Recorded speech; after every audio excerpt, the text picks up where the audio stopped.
দুনিয়ার জমিনে আল্লাহর আইনকে প্রতিষ্ঠিত করতে গিয়ে নিজের কলিজার টুকরা ছেলেকে পর্যন্ত সার দেয় নাই, কথা বলেন ঠিক কিনা? সেই মদিনাওয়ালার আদর্শের রাজনীতির কথা শোনার পর আপনার যেন আবার চুলকানি আরম্ভ না হয়, কারণ কোরআন হাদিসের হক কথা সবার পেটে হজম হয়। আপনারাই বলেন তো, সুদ করে সামনে যদি সুদের বিষয় নিয়ে ওয়াজ করা হয়, ও কি বগুড়া এশিয়া হোটেল থেকে মিষ্টি নিয়ে এসে বলবে হুজুর হা করেন মিষ্টি খান, নাকি বলবে এই হুজুর এসে সুদের ওয়াজ করে আমার সুদের ব্যবসায় লাল বাতি জ্বালাইছে, কথা বলে ঠিক কিনা? যারা ঘুষ খায়, দুর্নীতি করে, হারাম খায় বুড়ি বানাচ্ছে 26 মাসের গর্ভবতী, ওদের সামনে ঘুষের আলোচনা করে খুশি না বেজা? যে সমস্ত ভাইরা নামাজ পড়ে না, বেনামাজি, আসার খাইয়া পইলেও আল্লাহ সিজদা দেয় না, ওদের সামনে নামাজের ওয়াজ করলে খুশি না বেজা? যে সমস্ত মা বোনেরা বোরকা পরে না, পর্দা করে না, বুকে ওড়না পর্যন্ত নেয় না, জিন্সের প্যান্ট গেঞ্জি পরে রাস্তাতে হাইটে যায়, পিছন দিক দিয়ে তাকালে মনে দুটো সুপারি গাছ দাঁড়িয়ে আছে, এরকম বেহায়া বেপরদা নারীর সামনে পর্দার আলোচনা করলে খুশি না বেজা? এক কথায় ওয়াজ যদি কারো বিপক্ষে চলে যায়, কিয়ামত পর্যন্ত সে বক্তার উপরে খুশি হবে না, কথা বলেন ঠিক কিনা? এজন্য পরিষ্কার ভাবে একটি কথা বলে দিতে চাই, আজকের আলোচনার সভাপতি স্যারের মতো হবে না, প্রধান অতিথির মতো হবে না, মাহফিল কমিটির মতো হবে না, বক্তার মতো হবে না, শ্রোতাদের মতো হবে না।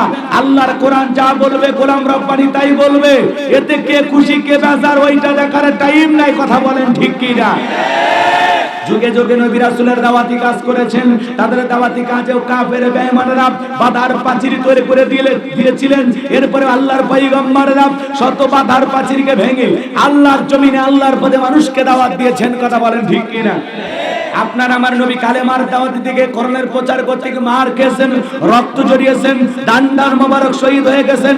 সাহাবা ইকরাম দ্বীনের দাওয়াত দিতে গিয়ে, দ্বীনের প্রচার করতে গিয়ে, ইসলামকে প্রতিষ্ঠিত করতে গিয়ে জীবন দিয়েছেন, রক্ত দিয়েছেন। ও বাংলার মুসলমান, 1971 সালে এদেশের মাটির জন্য, এদেশের পতাকার জন্য আমাদের পূর্বপুরুষেরা রক্ত দিতে পারেন। প্রয়োজন যদি হয় আল্লাহর জমিনে আল্লাহর দ্বীনকে প্রতিষ্ঠিত করতে গিয়ে, কোরআনের সমাজ কায়েম করতে গিয়ে কারা কারা বুকের তাজা রক্ত দিতে রাজি, দুহাত তুলে আল্লাহকে দেখান।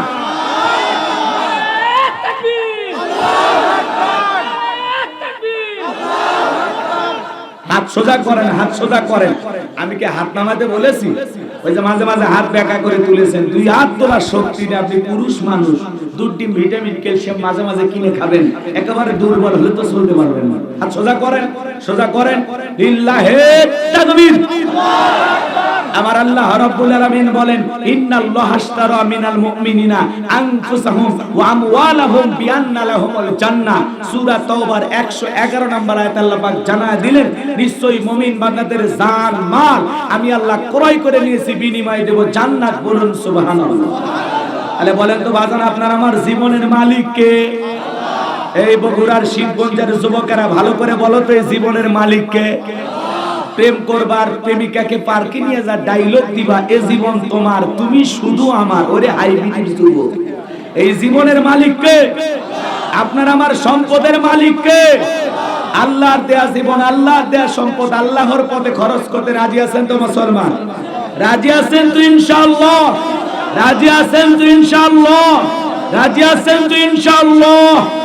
বাম হাত নামান, শুধু ডান হাত তুলে রাখেন। আল্লাহ রাব্বুল আলামিন বলেন, ইল্লা সাহাবাল ইয়ামিন ফি জান্নাতি হাসিব। মাশাআল্লাহ। হাসিব নামের একটা ছোট্ট বাচ্চা দান করেছে 220 টাকা। ধরে বলেন মারহাবা। আল্লাহ তাআলা দানটা কবুল করেন, বড়দের শামিল করেন। এতে ছেলেগুলো লক্ষ লক্ষ টাকার মালিক বানায় দেন, ইজ্জত সম্মান বাড়ায় দেন, পিতামাতার যোগ্য সন্তান হওয়ার তৌফিক দিয়ে দেন। জোরে কোন আমিন। হাসিবের হায়াত আল্লাহ বাড়ায় দেন। জোরে বলেন আমিন। আসেন ভাই, কে আছে? তাড়াতাড়ি করে আসেন, খুব দ্রুত গতিতে আসেন, আমি আলোচনায় চলে যাব, কষ্ট দেব না। তাড়াতাড়ি করে আসেন। লা ইলাহা ইল্লাল্লাহ। জোরে লা ইলাহা, জোরে লা ইলাহা, জোরে লা। অসুস্থ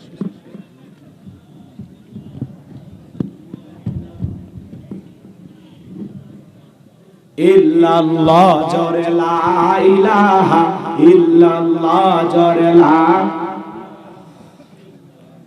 জোরে লা ইলাহা। রং মিস্ত্রি কে দেয়? বেলাল। মাশাআল্লাহ, রং মিস্ত্রি বেলাল ভাই নগদ 500 টাকা জোরে বলেন মারহাবা। আল্লাহ তাআলা হায়াত বাড়া দেন, জিন্দেগীর গুনাহগুলো maaf করে দেন। বিশ্বনবীর প্রিয় সাহাবী হযরত বেলালের সাথে একই জান্নাতে কবুল করেন, জোরে বলেন আমিন। ইউনুস ভাই নবীর নামে নাম বাপের বেটার মতো করছে খানকান, নগদ 1000 টাকা জোরে বলেন মারহাবা। আল্লাহ দানটা কবুল করেন, বড়দানে শামিল করেন, এখানে ছেলেগুলো লক্ষ লক্ষ টাকার মালিক বানায় দেন, জোরে বলেন আমিন। সিরাজুল ভাই 1 বস্তা সিমেন্ট আল্লাহ কবুল করেন, বড়দানে শামিল করেন, এখানে ছেলেগুলো লক্ষ লক্ষ টাকার মালিক বানায় দেন, জোরে বলেন আমিন। আরো জোরে বলেন আমিন। ভাই আর কেউ দিলে দেন, তাড়াতাড়ি দেন, আমি আলোচনায় চলে যাব। নগদে বাকিতে 500,000 টাকা 2-4 বস্তা সিমেন্ট, যেহেতু সিঁড়ির কাজ চলতেছে বাজান, একটু দেন না বাজান। হুজুর আমার মা নাই বাবা নাই, একটু দোয়া করে দেন। হুজুর আমার পরিবারের জন্য দোয়া করেন, আমি 5 বস্তা সিমেন্ট দেব, এরকম কলিজাওয়ালা 2-1 নাই? হ্যাঁ, আল্লাহর ঘর মসজিদের সিঁড়ি হবে, নামাজি বান্দারা ওযু করে ওই সিঁড়ি বেয়ে বেয়ে উপরে উঠবে। যতদিন এই মসজিদ থাকবে ততদিন আপনার আমল নামায় আল্লাহ সব পাঠায় দিবেন। কথা বলে ঠিক কি না? একটু দেন না শোনা ভাই, কে আছেন? হুজুর আমি দেব 2-4 বস্তা সিমেন্ট দেন আল্লাহর ঘর মসজিদের জন্য। কে আছেন? কে আছেন? খুব দ্রুত গতিতে দেন, দেরি করেন না। হ্যাঁ তাড়াতাড়ি, কে আছেন? কি নাম? হাত তোলেন শোনা ভাই, কে দেবেন? যে হুজুর আমি দেব ইনশাআল্লাহ। ওই যে ভাই, কি নাম?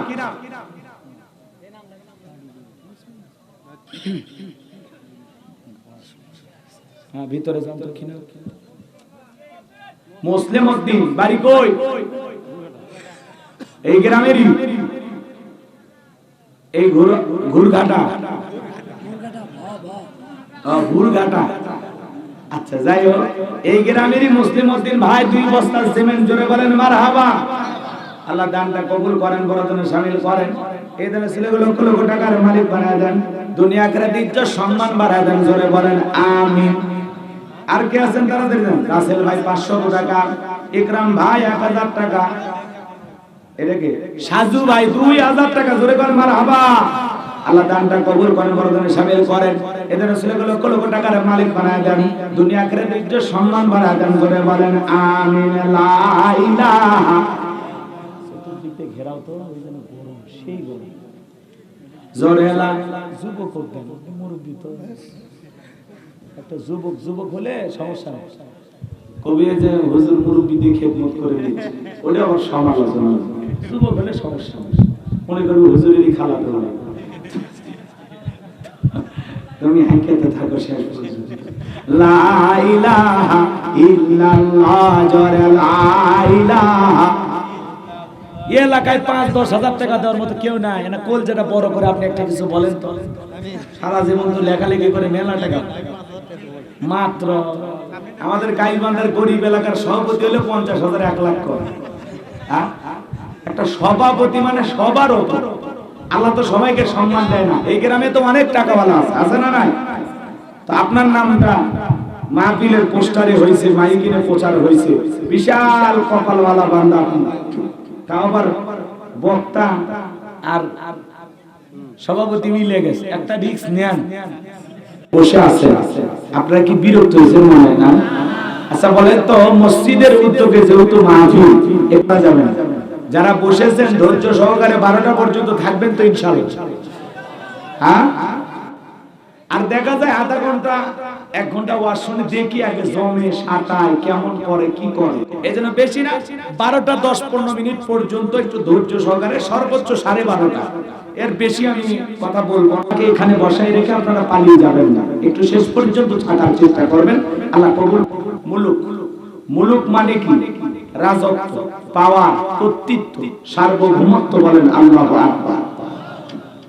এই সূরাটিতে মোট আয়াত আছে 30টি, রুকু আছে 2টি। বিশ্বনবীর মক্কার জিন্দেগিতে এই সূরাটি নাজিল হয়েছেন, বলুন আল্লাহু আকবার। এই সূরা থেকে আমি 2টি আয়াতে কারিমা তেলাওয়াত করব। আয়াতের আলোচনা হলো নরম। কথা কি বুঝতে পারছেন? বিরক্ত যেন হইন না, একটু কথা জবাব দেন, আমারও ভালো লাগবে, আপনাদেরও ভালো লাগবে। তাহলে সূরার নাম কি বললাম? জোরে আরেকবার। অনেকে ঠোঁট খুলতেইছে, নিয়ত করে আসছে বাড়ি থেকে, বিবি রে মাহফিলে যাব ঠিক, হুজুর যতই চিল্লা, আমি চিল্লাবো না, কোনো কথা বলবো না, তোর কাছে আমি দুর্বল হব। এরকম কি বইয়ের সাথে ওয়াদা দিয়ে মাহফিল আসছে? একটু কথা বলা যাবে না? সূরার নাম মুলুক, বলেন কি নাম? হ্যাঁ, মোট আয়াত কত? 30টি। কয়টি? রুকু 2টি। কোরআনুল কারীমের কত নাম্বার সূরা? 66। 29 নাম্বার পারার প্রথম সূরা। মনে থাকবে তো ইনশাআল্লাহ? চলুন আমরা আলোচনা শুরু করি। দেখেন কি বলতে চাই, কি বুঝাইতে চাই, চোখ কান খোলা রেখে আলোচনা শুনবেন। কিছু আজ প্যান্ডেলে, কিছু আজ অ্যাঙ্গেলে, জ্ঞানী লোকের জন্য ইশারায় যথেষ্ট কথা বলেন, ঠিক কি? চলুন আমরা কথা বলি। ভাই আশেপাশে কেউ কথা বলেন না। যে যা দেয় আপনারা নিতে থাকেন। মহিলা প্যান্ডেলের টাকা পাইছেন? হ্যাঁ, যে যা দেয় আপনারা নিতে থাকেন। মসজিদের জন্য যারা লিখে দেবেন ভাই লিখে দিন, পরে মুনাজাতের আগে সবার জন্য পাইকারি দরে দোয়া করা হবে ইনশাআল্লাহ। জবান ছেড়ে সবাই পড়ুন আমার সাথে। আউযু বিল্লাহি মিনাশ শাইতানির রাজীম। বিসমিল্লাহির রাহমানির রহিম। বিতাড়িত মুর্দা শয়তানের কাছ থেকে আল্লাহ পাকের কাছে আশ্রয় প্রার্থনা চাচ্ছি। পরম করুণাময় অসীম দয়ালু আল্লাহর নামে শুরু করছি। সূরার নাম মুলুক। মনে থাকবে তো ইনশাআল্লাহ? আমার ভাইয়েরা,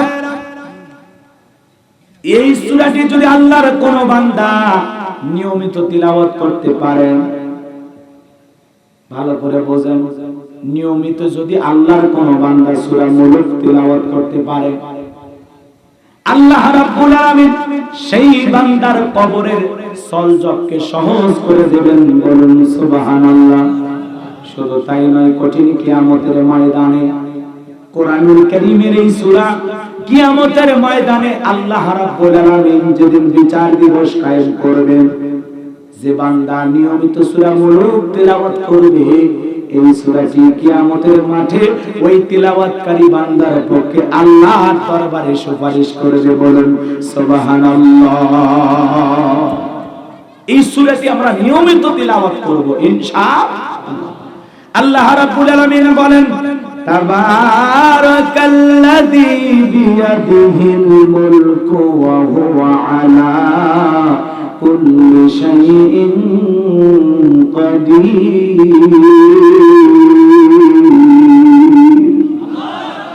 মহামান্বিত সেই সত্তা, মহামান্বিত সেই সত্তা যার হাতে সর্বময় কর্তৃত্ব, রাজত্ব পাওয়ার ক্ষমতা। তিনি হলেন সর্ববিষয়ে শক্তিমান। বলেন আল্লাহু আকবার। তাহলে বলেন তো বাজান, সকল ক্ষমতার একমাত্র মালিক কে? আরো জোরে বলেন কে? আল্লাহ রাব্বুল আলামিন বলেন, তাবারাকাল্লাযী বিয়াদিহিল মুলকু ওয়া হুয়া আলা কুল্লি শাইইন কাদির। মহামান্বিত সেই সত্তা যার হাতে সর্বময় কর্তৃত্ব, রাজত্ব পাওয়ার ক্ষমতা। তিনি হলেন সর্ববিষয়ে শক্তিমান। তাহলে আকাশ আর জমিনের সকল ক্ষমতার একমাত্র মালিক কে? লিল্লাহি মুলকুস সামাওয়াতি ওয়া মা ফিল আরদ। আকাশ আর জমিনের একচ্ছত্র মালিক আমার আল্লাহ। কথা বলে ঠিক কি না? সবকিছুর একমাত্র মালিক কে? আকাশ আর জমিনে আল্লাহর চাইতে বড় কেউ আছে? কথা বলেন আছে?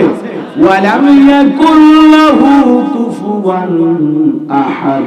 আকাশ আর জমিনে আল্লাহর সমকক্ষ, আল্লাহর সমতুল্য কেউ নেই। কেউ আছে? তাহলে সকল ক্ষমতার একমাত্র মালিক, সকল পাওয়ার, রাজত্ব কার হাতে? রাগ কইরেন না, একটু বোঝার চেষ্টা করেন।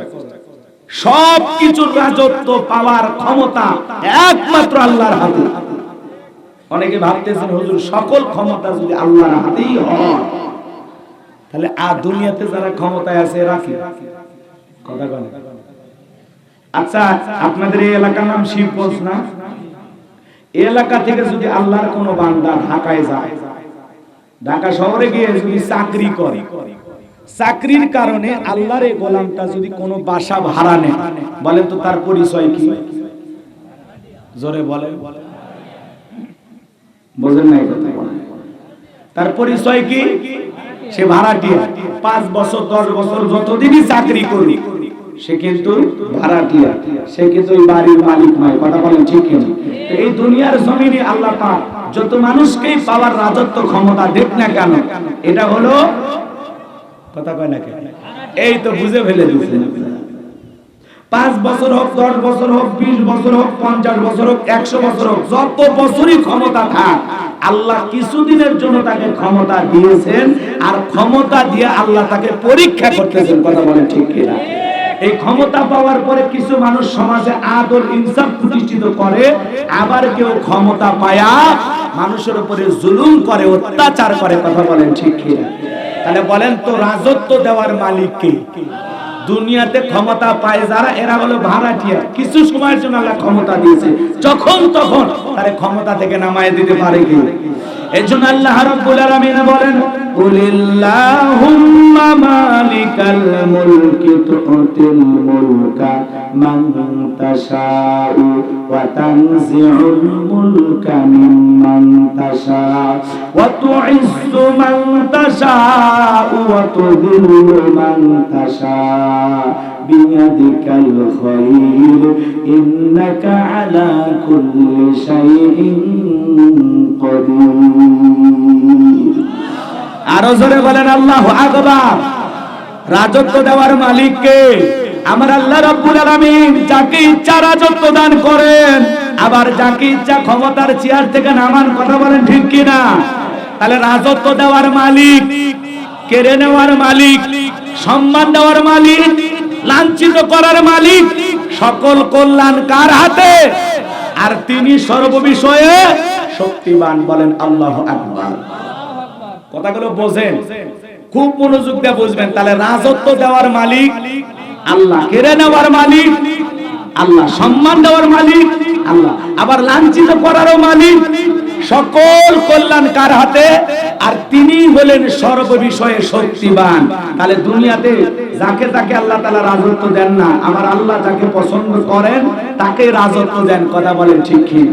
একটু মনোযোগ দিয়ে কথাগুলো শুনবেন। রাজত্ব দেওয়ার মালিক আল্লাহ, ক্ষমতার চেয়ারে আল্লাহ যাকে বসায়, আল্লাহ কাউকে ক্ষমতা দিয়ে সম্মানিত করেন, মর্যাদা বাড়ায়া দেন, আবার কাউকে ক্ষমতার চেয়ারে বসায়াও বাড়াবাড়ি করার কারণে, সীমা লঙ্ঘন করার কারণে জুতার বাড়ি খাওয়ায়া বিদায় করেন। কথা বলেন ঠিক কিনা? ক্ষমতা দেওয়ার মালিক আল্লাহ, কেড়ে নেওয়ার মালিক আল্লাহ, সম্মান দেওয়ার মালিক আল্লাহ, লাঞ্ছিত করার মালিক আল্লাহ। ক্ষমতায় চড়ে যখন বাড়াবাড়ি করে, জুলুম করে, জনগণ তখন কাপড় খুলে ল্যাংটা বানায়। শ্রীলঙ্কার দিকে তাকান, নাই মনে নাই আপনাদের? নেতাদের কাপড় খুলে নিছে, হাফ প্যান্ট পরা পানিতে নিছে। তার মানে কি? জনগণের সাথে ভালো কারবার করলে কি জনগণ এটা করতো? আমি অন্য দেশের কথা বলতেছি, আপনারা কেউ গায়ে মাখবেন না আমার কথা। এই রাজত্ব পাওয়ার দেওয়ার মালিক আল্লাহ। একটু মনোযোগ দিয়ে শোনেন। এই তামাম পৃথিবীর রাজত্ব পাওয়ার আল্লাহ পাক 4 জন মানুষকে দিয়েছিল, পুরো পৃথিবীর ক্ষমতা। কয়জন?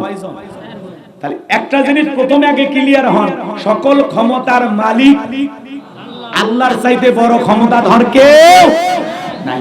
এটা মনে রাখা লাগবে। আমরা কার গোলাম? আর তিনি হলেন সকল ক্ষমতার একমাত্র মালিক। যারা বলে জনগণ ক্ষমতার উৎস, জনগণই সবকিছু পারে, এটা বুঝবেন, এটার কথার ভিতরে ভেজাল আছে। ক্ষমতার উৎস কথা কথা তো এটা পাবলিককে পাম দিয়ে ফুলানোর চেষ্টা করা হয়। পাবলিকের হাতে ক্ষমতা নেই, ক্ষমতা কার হাতে? আল্লাহর হাতে। তবে এদিক খেয়াল করেন, জনগণ ভালো মন্দ বিচার করতে পারে, ভালো মন্দ মন থেকে ইনসাফ করতে পারে, এতটুকু জনগণের অধিকার। কথা বলেন ঠিক কিনা? আবার মাঝে মাঝে সেই অধিকারও জনগণের কাছে থাকে। এবার চলেন সামনের দিকে যাই, ভালো করে বোঝেন। 4 জন মানুষকে আল্লাহ পুরো পৃথিবীর রাজত্ব দিয়েছে। 4 জন, এর মধ্যে 2 জন হলো কাফের, আর 2 জন হলো ঈমানদার। সুবহানাল্লাহ বলবেন না? আমার ভাইয়েরা, পুরো পৃথিবীর রাজত্ব পাওয়ার ক্ষমতা যদি আল্লাহ কাউকে দেয়, সামান্য ছোটখাটো ক্ষমতার গরম এমন মানুষকে যদি আপনি আমি পাই, অবস্থা খারাপ। নবী যখন ছোট্ট একটা কথা বলি আলোচনা শুরু হওয়ার আগে, নবীজি যখন মক্কা থেকে মদিনায় চলে গেলেন হিজরত করে, এরপরে মক্কার কাফেরেরা নবীজি মদিনায় যাওয়ার পরে কি করে এইটাই টেনশনে ওদের ঘুম হয় না। নবীজি মদিনায় চলে গেছে, মক্কার কাফেররা কি করতেছে এটা নিয়ে রাসূলের কোনো মাথা ব্যথা নাই, কিন্তু এরা রাসূল মদিনায় যায় কি করতেছে এই বিষয়টা জানার জন্য সর্বাত্মক চেষ্টা চালাচ্ছে। আমার ভাইয়েরা, নবীজি যখন মদিনায় চলে গেলেন, মক্কার একজন বীর ছিল, মহাবীর, নাম হলো আমর। এ ছিল বিশাল শক্তিশালী একজন মানুষ। প্রতিমার সামনে দাঁড়ায়া, লাথুজ্জা দেবদেবী, রাধা কৃষ্ণ এগুলোর সামনে দাঁড়ায়া একটা প্রতিশ্রুতি করলো, একটা ওয়াদা দিল। প্রতিমাদেরকে সাক্ষী রেখে বলতেছে, যতক্ষণ না আব্দুল্লাহর বেটা মুহাম্মদ সাল্লাল্লাহু আলাইহি সাল্লামের কাল্লা না নিতে পারবো ততক্ষণ পর্যন্ত আমি এক ফোঁটা পানিও পান করব না। এ ছিল একটা মক্কার পাতি নেতা। কি নেতা? আজকাল তো পাতি নেতার গরমে এলাকায় থাকা যায় না, কথা ঠিক কি না? ছোটখাটো একটা দলীয় গুরুত্ব লিডার ছিল, তারই পাওয়ার দেখেন। কার কাল্লা নিতে চায়? বিশ্ব নবীর কাল্লা নিতে চায়। একটু মনোযোগ দিয়ে কথাগুলো শুনুন আমার ভাইয়েরা। নবীজির কাল্লা নেওয়ার জন্য প্রতিমার সামনে দাঁড়ায় শপথ গ্রহণ করলো, নবীর কাল্লা না নেওয়া পর্যন্ত এক ফোঁটা পানিও পান করবে না। এ যখন প্রতিশ্রুতি ওয়াদাবদ্ধ হয়ে গেল, আমার আল্লাহ রাব্বুল আলামিন এই খবর মদিনায় নবীজির কাছে পৌঁছায় দিলেন। বলুন সুবহানাল্লাহ। নবীজি জানতে পারলেন মক্কার একজন মহাবীর আমর, সে ওয়াদা করেছে, প্রতিশ্রুতি প্রতিজ্ঞাবদ্ধ হয়েছে, আমি নবীর কাল্লা না নেওয়া পর্যন্ত এক ফোঁটা পানিও পান করবে না। কি করা যায়, কি করা যায়? নবীজি তখন সাহাবায়ে কেরামদের সামনে এই কথাটা প্রকাশ করলেন, ও আমার সাহাবীরা, মক্কার মহাবীর আমর আমার মাথা নেওয়ার জন্য রওনা করেছে, তোমরাই বলো আমি কি করতে পারি। নবীর প্রিয় সাহাবী হযরত ওসমান নরম মানুষ, নরম মানুষ সব সময় দোয়ার পক্ষে। নরম মানুষেরা কি বলে? দোয়া করে। হযরত ওসমান ডেকে বলে, নবী গো আপনি দোয়া করেন, আল্লাহর এত বড় নবী, দোয়া করলে আল্লাহ দোয়া কবুল করবে। বিশ্ব নবী উসমানের কথা শুনে আল্লাহর কাছে হাত তুললেন, হাত তুলে বলেন, আল্লাহ মক্কার মহাবীর আমার মাথা নেওয়ার জন্য রওনা করেছে, ও আমার কাছে পৌঁছার আগে ওর হাত পা আপনি প্যারালাইজ করে দেন, সেজন্য আমার কাছ পর্যন্ত পৌঁছাইতে না পারে। আল্লাহ আসমান থেকে বলে, জিবরাইল আর করিস না দেরি, নবীকে জানায় দে তাড়াতাড়ি, আমি আল্লাহ পাক শুধু দুই হাত দোয়া করার জন্য দেই নাই, মাঝে মাঝে জালেম আর বেঈমানরা যখন বাড়াবাড়ি করবে ওদেরকে সাইজ করার জন্য দুই হাতে লাঠিও তুলে নেওয়া লাগবে। শুধুমাত্র দোয়া দিয়ে কাজ হবে না। জিবরাইল এসে বলে, নবী হাত নামান, আল্লাহ দোয়া কবুল করবে না। জিবরাইল এসে যখন বললেন নবী হাত নামান, দোয়া কবুল করবে না, বিশ্বনবী তখন দোয়া বন্ধ করে হাতটা নামায় ফেললেন। আপনারাই বলেন তো সব সময় কি দোয়া দিয়ে কাজ হয়? এই গ্রামের নাম ভুরঘাটা, তাই না? এমনি উদাহরণ দিয়ে বলতেছি, মনে করেন এই গ্রামে প্রতিদিন চুরি হইতেছে, গরু চুরি হইতেছে, সোনা দানা টাকা পয়সা চুরি হইতেছে। ওই একটা ছেলে ইয়ার পরে আরে বিয়ে করবে নভেম্বর মাসে, বুক পড়া আশা নিয়ে বইয়ের জন্য স্বর্ণ কিনে নিয়ে আসতেছে। কথা বলে শোনেননি আপনারা খবর? লাস্টে সেই ছেলেটা স্বর্ণ চুরি হয়ে গেছে। ও বলতেছে এখন আমি বিয়ে করবো কেমনে? আমি সিঙ্গাপুর থাকি, 1 বছর নয় 2 বছর নয় 4-5 বছর কামাই করে টাকাগুলো নিয়ে আসলাম। তার মানে যাদেরকে আপনি দায়িত্ব দিতেছেন, এই যে এয়ারপোর্ট এলাকায় সিসি ক্যামেরা আছে, অবশ্যই ছেলেটার সাথে এই ঘটনা কারা ঘটালো খুব দ্রুত তদন্ত করে এই প্রবাসী ভাইয়ের স্বর্ণ ফিরে দেওয়ার দরকার আছে না? তবে একটু বোকামি করছে, তুমি বিদেশ থাকো, পকেটে রাখো, তাই না? অথবা তোমার পার্সোনাল ব্যাগে রাখো, তুমি কে ওইগুলো ব্যাগের মধ্যে রাখছো। তো যাই হোক, ওইদিকে আমরা কথা বাড়াবো না। তাহলে আমাদের সমাজে চুরি ডাকাতি এরকম আছে না? সিসি ক্যামেরা আছে, তাও চুরি ঠেকান যাচ্ছে না। কথা ঠিক কি না? তো প্রতিদিন চুরি বেড়ে গেছে। এখন একজন 5 কেজি জিলাপি শিবপুর বাজার থেকে নিয়েছে, খতিব সাহেবকে দিয়েছে, দিয়ে বলছে তোফাজ্জল হুজুর একটু দোয়া করেন, আল্লাহ যেন চোরের হাত থেকে এই ভুরঘাটা মানুষের গরু ছাগল সবকিছু হেফাজত করে। হুজুর এখন জিলাপি পাইছে, এশার নামাজ পড়ে সবাইকে নিয়ে দোয়া শুরু করছে, আল্লাহ চোরের হাত থেকে ভুরঘাটা গ্রামবাসী গরু ছাগল সবকিছু তুমি হেফাজত করো। চোরও যেহেতু ওই এলাকারই, ও জিলাপি খাওয়ার আশায় হাত তুলে পায়, আমিন আমিন। এটা কিন্তু উদাহরণ দিচ্ছে, আপনারা আবার আমার ঠেকাইন না যে হুজুরের ধর, তাহলে আবার বিপদ হয়ে যাবে। এমনি বুঝানোর জন্য বলতেছি। চোরও হাত তুলে কি কয়? আমিন আমিন। তাহলে বলেন তো চুরি বন্ধ হবে? এখন তো বচ্চন হুজুর যদি বলতো, এই ঘুরঘাটার যুবকেরা, তোমরা যদি তোমাদের গ্রামের জান মাল সম্পদ টাকা পয়সা হেফাজত করতে চাও, তাহলে এই গ্রামে ঢোকার 4 রাস্তা আছে। এই 4 রাস্তার মোড়ে মোড়ে মাগরিব থেকে ফজর পর্যন্ত 4 জন করে নওজোয়ান বাংলার লাঠি বাঁশ নিয়ে দাঁড়ায় থাকবা।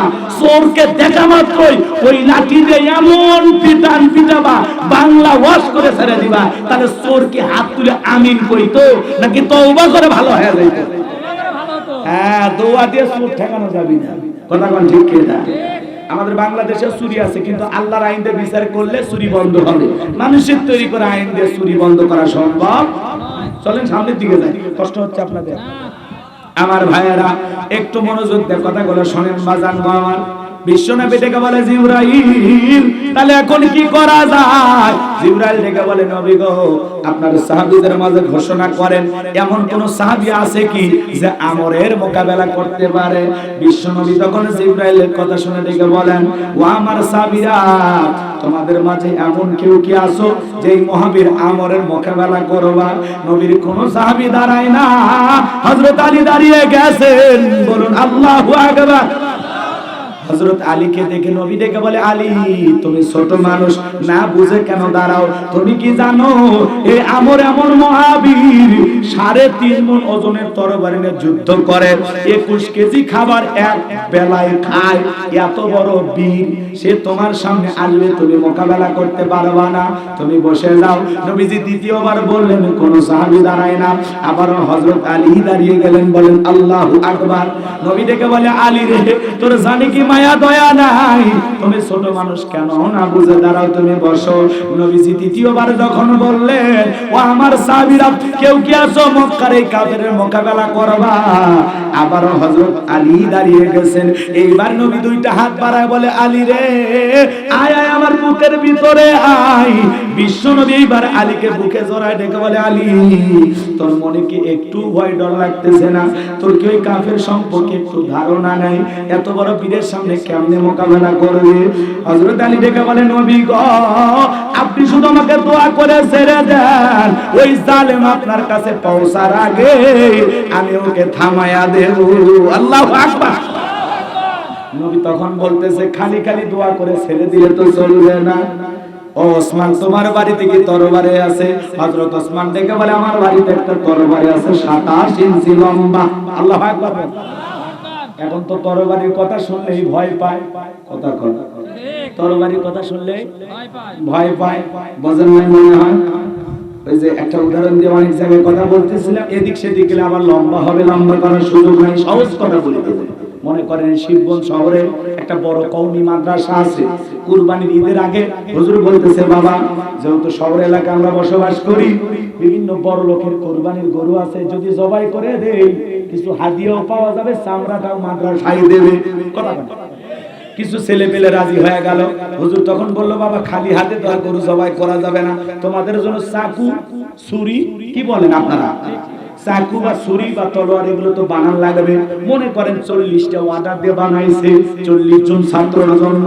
এইবার ওইটা যখন রেখে দিয়েছে, কুরবানির আগের দিন হুজুর বলতেছে, বাবা, যেই ছুরি বা চাকুটা নিবা ওইটা নিয়ে নিজের মতো একটু বালু দিয়ে ধার দাও, কুরবানির আগে আমরা একটু সাইজ করি না। তো এইবার ওই ছেলেগুলো ওই চাকুনের এরকম হাত দিতেছে, আর এলাকার তেল একটা গোয়েন্দা এই দৃশ্য দেখে থানায় যা খবর দিয়েছে যে অমুক মাদ্রাসায় জঙ্গিদের ট্রেনিং চলতেছে। কথা কন না কেন? এইবার বাজান কমার পুলিশ আইসা পুরো মাদ্রাসা ঘেরাও করছে, এসে বলতেছে, হুজুর, এটা নাকি জঙ্গিদের ঘাঁটি, আস্তানা। কথা কয় না কেন? হুজুর বলতেছে, না, এরকম ঘটনা তো আমাদের মাদ্রাসায় নাই।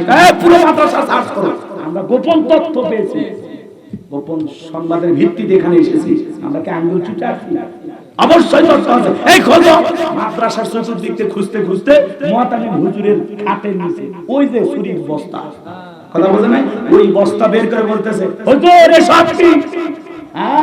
তথ্য তো মিথ্যা না? এই যে এতগুলো চাকু, এতগুলো অস্ত্র, এতগুলো ছুরি পাইলেন কোথায়? একটা বুদ্ধিমোটা ছাত্র বলতেছে, হ্যাঁ, বুঝতেছেন না, আগামী 10 তারিখ খালি ধর্ম আর জপ করব, ধর্ম। এই কথা শুনে পুলিশ বলতেছে ঠিক আছে হাত পা পরাও। ওই ছাত্র আবার বলতেছে বোঝেননি 10 তারিখে রক্তের বন্যা হয়েছে, রক্তের বন্যা। এই কথা শোনার পর পুলিশ বলতেছে এই সবগুলো গ্রেফতার করো। মুহতামিম হুজুর বলতেছে থামেন থামেন, আপনি কি? কয় মুসলমান। পুলিশ হন আগে কি বলেন আপনি কি? কয় মুসলমান। তো বলতেছে আগামী 10 তারিখ কি আপনি জানেন না? কয় না জানি না। আগামী 10 তারিখ হলো পবিত্র ঈদুল আজহা। এই ছেলেটা বুদ্ধি মোটা, যেভাবে বলা রাখবে বলতে পারেনি। এই ছেলেটা বুঝাতে চাচ্ছে আগামী 10 তারিখ কুরবানির গরু ধরবি আর জবাই করবি। আর আমরা কুরবানির পশু জবাই করার জন্য এই চাকুগুলো ধার দিয়ে রেডি করে রাখছি, আমরা কেউ জঙ্গি না। তখন বলতেছে ও ঘটনা এই কথা কয় না। এজন্য মনে রাখবেন বাংলাদেশের কোন মাদ্রাসায় জঙ্গি আস্তানা নাই। জঙ্গিদের তৈরি করার জন্য মাদ্রাসায় ট্রেনিং দেওয়া হয় না। মাদ্রাসায় আদর্শ মানুষ তৈরি করার জন্য ট্রেনিং দেওয়া হয়। মাদ্রাসায় জীবনের শেষ জানাজার নামাজের ট্রেনিং দেওয়া হয়, জুমার নামাজের ট্রেনিং দেওয়া হয়। এদেশের আদর্শ নাগরিক তৈরি হয় মাদ্রাসায়। যারা মাদ্রাসাকে জঙ্গিবাদের আস্তানা বলে বিষ বিক্ষোভের কথা বলবে, ওদের দাঁত ভাঙা জবাব দেওয়ার জন্য প্রস্তুত থাকার দরকার আছে না? না,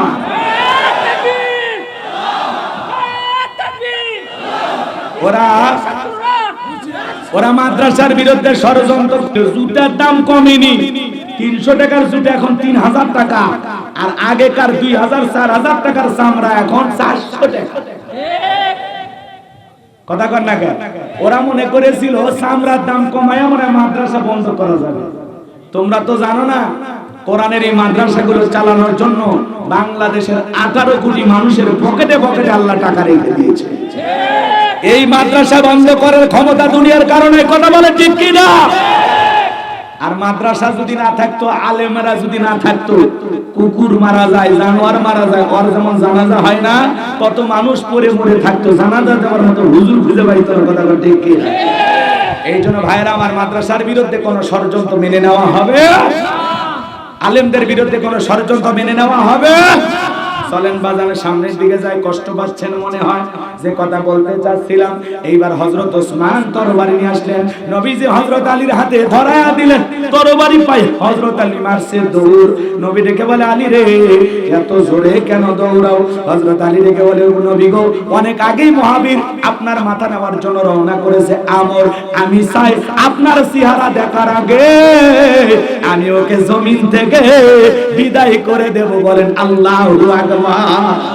এই কথা বলে হযরত আলী তরবারি নিয়ে মারতেছে, দৌড়াইতে দৌড়াইতে দৌড়াইতে আমরের মুখোমুখি হয়ে গেছে। এইবার হযরত আলীকে দেখে আমর ডেকে বলে কি রে পিচ্চি আলী, তুই কেন আমার সামনে? হযরত আলী বলতেছে পিচ্চি নাকি পরে বুঝাইতেছি। আল্লাহু আকবার, আল্লাহু আকবার। কথায় আছে ছোট মরিচের ঝাল বেশি। আল্লাহু আকবার বলেন। এইবার হযরত আলী আমরকে দেখে ওই যে তরবারি, ওই তরবারিতে একটা দাগ টানতেছেন আর কণ্ঠ নারায়ণের একটা দোয়া পড়তেছেন। ওই দোয়া পড়ে যদি আপনি বাড়ির চতুর্দিকে ফু দিতে পারেন, পানি ছিটায় দিতে পারেন, আপনার বাড়িকে আল্লাহ পাক সকল বিপদ থেকে, চুরি ডাকাতি থেকে হেফাজত করবেন। বলেন আল্লাহু আকবার। কি সেই দোয়া জানতে মনে চায়? অপেক্ষা করেন বাজান গো আমার। হযরত আলী দোয়া পড়তেছে আর তরবারিতে দাগ টানা, বোঝেন তো? দাগ টানা একটা না, বোঝেন তো? এরকম দাগ টানতেছে, এরকম দাগ দেওয়ার পরে তরবারিটা উঁচু করে বলতেছে এই কাফেরের বেটা আমর, তোর যদি সাহস থাকে খালি দাগটা পার হয়ে দেখা, এ খেলা হবে, খেলা হবে। আল্লাহু আকবার। কথা বোঝেননি মনে হয়, মানুষ ছোট ঝাল দেখছে, খালি দাগটা পার হয়ে দেখা। এক বাড়িতে চোর ঢুকছে, বাড়িওয়ালা হলো ল্যাংড়া। কথা কয় না? বাড়িওয়ালা কি ল্যাংড়া, চোর কি জানে বাড়িওয়ালা ল্যাংড়া? এবার চোর দেখে বাড়িওয়ালা খালি ভিতর থেকে যদি একটা আওয়াজ দেয়, কে রে? চোর থাকবি না, ভাগে দৌড় মারবি। একটা আওয়াজই অনেক কিছু। যখনই বলছে খালি দাগটা পার হয়ে দেখা, এ আয় আয়। আল্লাহু আকবার বলেন। এই যে হযরত আলী আর আমর বাজা বাজা ভাব, পুরোটা কি বলবো? কারা কারা শুনবেন একটু হাত তোলেন তো বাজান। লিল্লাহি তাকবীর, লিল্লাহি তাকবীর। খালি ওয়াজ করলে হবে না, একটু বাস্তবতার আলোকে এদিক সেদিক একটু বুঝাই। আপনারা যেন আবার বিরক্ত হইন না যে হুজুর এত কথা পেছাই, কথা বোঝেন না। আচ্ছা আপনি ওই এলাকা না? মাশাআল্লাহ। চলেন সামনের দিকে যাই বাজান গো আমার। যে কথা বলতে চাচ্ছিলাম, আল্লাহ রাব্বুল আলামিন পুরো পৃথিবীর রাজত্ব কয়জন মানুষকে দিয়েছিলেন? 4 জন। 2 জন হলো ইমানদার, একটা হলেন পয়গম্বর সুলাইমান, সুবহানাল্লাহ বলেন। নবী সুলাইমান আলাইহিস সালামকে আল্লাহ পাক পুরো পৃথিবীর রাজত্ব পাওয়ার ক্ষমতা দিয়েছিলেন। নবী সুলাইমানের আলোচনা যদি করতে যাই 2 রাত 2 দিন দিয়েও হবে না, অতএব অত বলার তো সময় নাই। নবী সুলাইমান একজন ইমানদার, যাকে আল্লাহ পাক পুরো পৃথিবীর রাজত্ব দিয়েছিলেন। আর 2 নাম্বার হলো বাদশা জুলকারনাইন, যাকে আল্লাহ রাব্বুল আলামিন পুরো পৃথিবীর রাজত্ব দিয়েছিলেন। শুধু তাই নয়, এই বাদশা জুলকারনাইনকে আল্লাহ রাব্বুল আলামিন 1600 বছর হায়াত দিয়েছিলেন। বলুন সুবহানাল্লাহ। এই বাদশা জুলকারনাইনকে আল্লাহ পাক একটা মুজিজার ঘোড়া দিয়েছিলেন। এই ঘোড়া এক এক কদমে হাজার হাজার মাইল পথ অতিক্রম করত। জীবন দশায় পুরোটা পৃথিবী আল্লাহর এই গোলাম 2 বার সফর করেছিল। বলেন আল্লাহু আকবার। বাদশা জুলকারনাইনের ইতিহাস বলার সময় আমার হাতে নাই, যেহেতু আমার একটা টার্গেট আছে, সেই জায়গায় যেতে হবে বাজানো আমার। তাহলে 2 জন হলো ইমানদার, একজন হলো নবী সুলাইমান, আর একজন হলেন বাদশা জুলকারনাইন। আর পুরো পৃথিবীর রাজত্ব আল্লাহ 2 জন কাফিরকে দিয়েছিলেন। একজন হলেন জালেম বাদশা বখতেনাসর। জোরে বলেন কি না? যে জালেম বাদশাকে আল্লাহ রাব্বুল আলামিন পুরো পৃথিবীর রাজত্ব পাওয়ার ক্ষমতা দিয়েছিলেন। কোন সময় এসেছিল একটু মনোযোগ দিয়ে শুনেন বাজান গো আমার। সেই জামানায় আল্লাহর এই জমিনে আল্লাহর একজন পয়গম্বর ছিল, নাম হলো দানিয়েল আলাইহিস সালাম। আল্লাহর এই পয়গম্বর বনি ইসরাঈলদেরকে সুন্দরভাবে দাওয়াত দিতে লাগলেন, কিন্তু বনি ইসরাঈলের উম্মতেরা দাওয়াত গ্রহণ না করে নবী দানিয়েল আলাইহিস সালামের সাথে প্রতারণা করলেন। নবী দানিয়েল আলাইহিস সালাম দিনে দাওয়াত দেয়, রাতে দাওয়াত দেয়, আর দেখে বলে, ও বনি ইসরাঈলের উম্মতরা, তোমরা আমার দাওয়াত গ্রহণ করো, খবরদার নাফরমানি করো না, আল্লাহ তাআলার কৃতজ্ঞতা প্রকাশ করো। আমার আল্লাহ রাব্বুল আলামিন বলেন, ইয়া বানি ইসরাঈল যাকুরু নি'মাতি আল্লাতী আন'আমতু আলাইকুম ওয়া আন্নী فضلتكم على العالمين।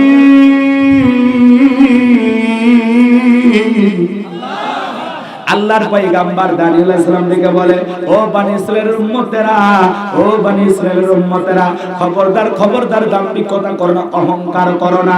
এক সময় তোমাদের গোলামীর জীবন ছিল, তোমাদের বাপ দাদা ছিল কৃতদাস, সেখান থেকে আল্লাহ একটা মুক্ত জীবন দিয়েছে। তোমরা এখন ভালো আছো, আরামায়েশে আছো। খবরদার অকৃতজ্ঞ হও না, নাফরমান হও না, দাম্ভিকতা করো না, এক আল্লাহর ইবাদত ভুলে যাইও না। গাছের পূজা বাদ দাও, মাছের পূজা বাদ দাও, চন্দ্রের পূজা বাদ দাও, এক আল্লাহর ইবাদত করো। কিন্তু নবীর উম্মতেরা ডেকে বলে, ও নবী দানিয়েল, পুরান দিনের গল্প শোনায় লাভ নাই, বাপ চাচাচি কি করে গেছে ওই ইতিহাস আমরা জানতে চাই না, আমরা এখন ভালো আছি, তোমার দাওয়াত গ্রহণ করার সময় আমাদের হাতে নাই। নবী দিনে রাতে দাওয়াত দেয়, কিন্তু তারা দাওয়াত গ্রহণ করে ঘৃণা ভরে, তারা দাওয়াত প্রত্যাখ্যান করে। পরিশেষে দাওয়াত দিতে দিতে আল্লাহর নবী দানিয়েল আলাইহিস সালাম ডেকে বলে, ও আমার উম্মতেরা শোনো, কোন জাতির মানুষেরা যদি দাম্ভিকতা করে, অহংকার করে, আল্লাহ বিমুখ হয়ে যায়, আল্লাহ কিন্তু ওই জামানার মানুষদের উপরে 2 ধরনের শাস্তি পাঠায়, 2 ধরনের আযাব পাঠায়। একটা হলো আসমান জমিনের আযাব গজব দিয়া আল্লাহ ধ্বংস করে দেয়, আর একটা হলো ওই উম্মতের উপরে, ওই জামানার মানুষদের উপরে আল্লাহ জালেম শাসক পাঠায়া দেয়। কথা বোঝেন? হয় আসমান জমিনের গজব দিয়া আল্লাহ ধ্বংস করে দেবে, আর না হলে যারা বাড়াবাড়ি করবে, দাম্ভিকতা করবে, এদের উপরে জালেম শাসক আল্লাহ পাঠায় দেবে। কিন্তু নবীর কথা তারা কর্ণপাত করলো না। নবী দানিয়েল আলাইহিস সালামের কোনো কথা যখন শুনলো না, আল্লাহ রাব্বুল আলামিন তখন ওই বনি ইসরাঈলদের উম্মতের উপরে জালেম শাসক বখতেনাসরকে চাপায়া দিল। এই জালেম বাদশা যখন ক্ষমতার চেয়ারে বসলো বাজানো আমার, এমন ভাবে অত্যাচার, নির্যাতন, জুলুম শুরু করে দিল। ঘরবাড়ি লুণ্ঠন করলো, হাজার হাজার মানুষকে নিরপরাধ সেই সমস্ত মানুষদেরকে জেলখানায় বন্দী করলো। চতুর্দিক দিয়ে এমন ভাবে তার ক্ষমতা প্রশস্ত করাইতে লাগলো, যাতে তার বিরুদ্ধে কথা বলার মানুষ যেন জমিনে আর কেউ না থাকে। আমার ভাইয়েরা, আল্লাহর নবী দানিয়েল আলাইহিস সালাম সহ তার 70,000 উম্মতকেও জেলখানায় বন্দী করলো। এইবার তারা জেলখানায় বন্দী হওয়ার পর পর নবী দানিয়েল আলাইহিস সালাম ডেকে বলে কি ব্যাপার, কই গেল তোমাদের সুন্দরী নারী, কই গেল তোমাদের আরামায়েশের জীবন, কই গেল তোমাদের টাকা পয়সার অহংকার, এই দিনের ভয় তো আমি তোমাদেরকে দেখাইছিলাম, এখনো সময় আছে আল্লাহর ইবাদত করো, নইলে তোমাদের ভাগ্যে আযাব আসবে, গজব আসবে, না হলে আল্লাহ জালেম শাসক পাঠিয়ে দিবে। এই তো জালেম শাসক ঘাড়ে চাপলো, এখন বলো তোমাদের বাঁচার উপায় কি?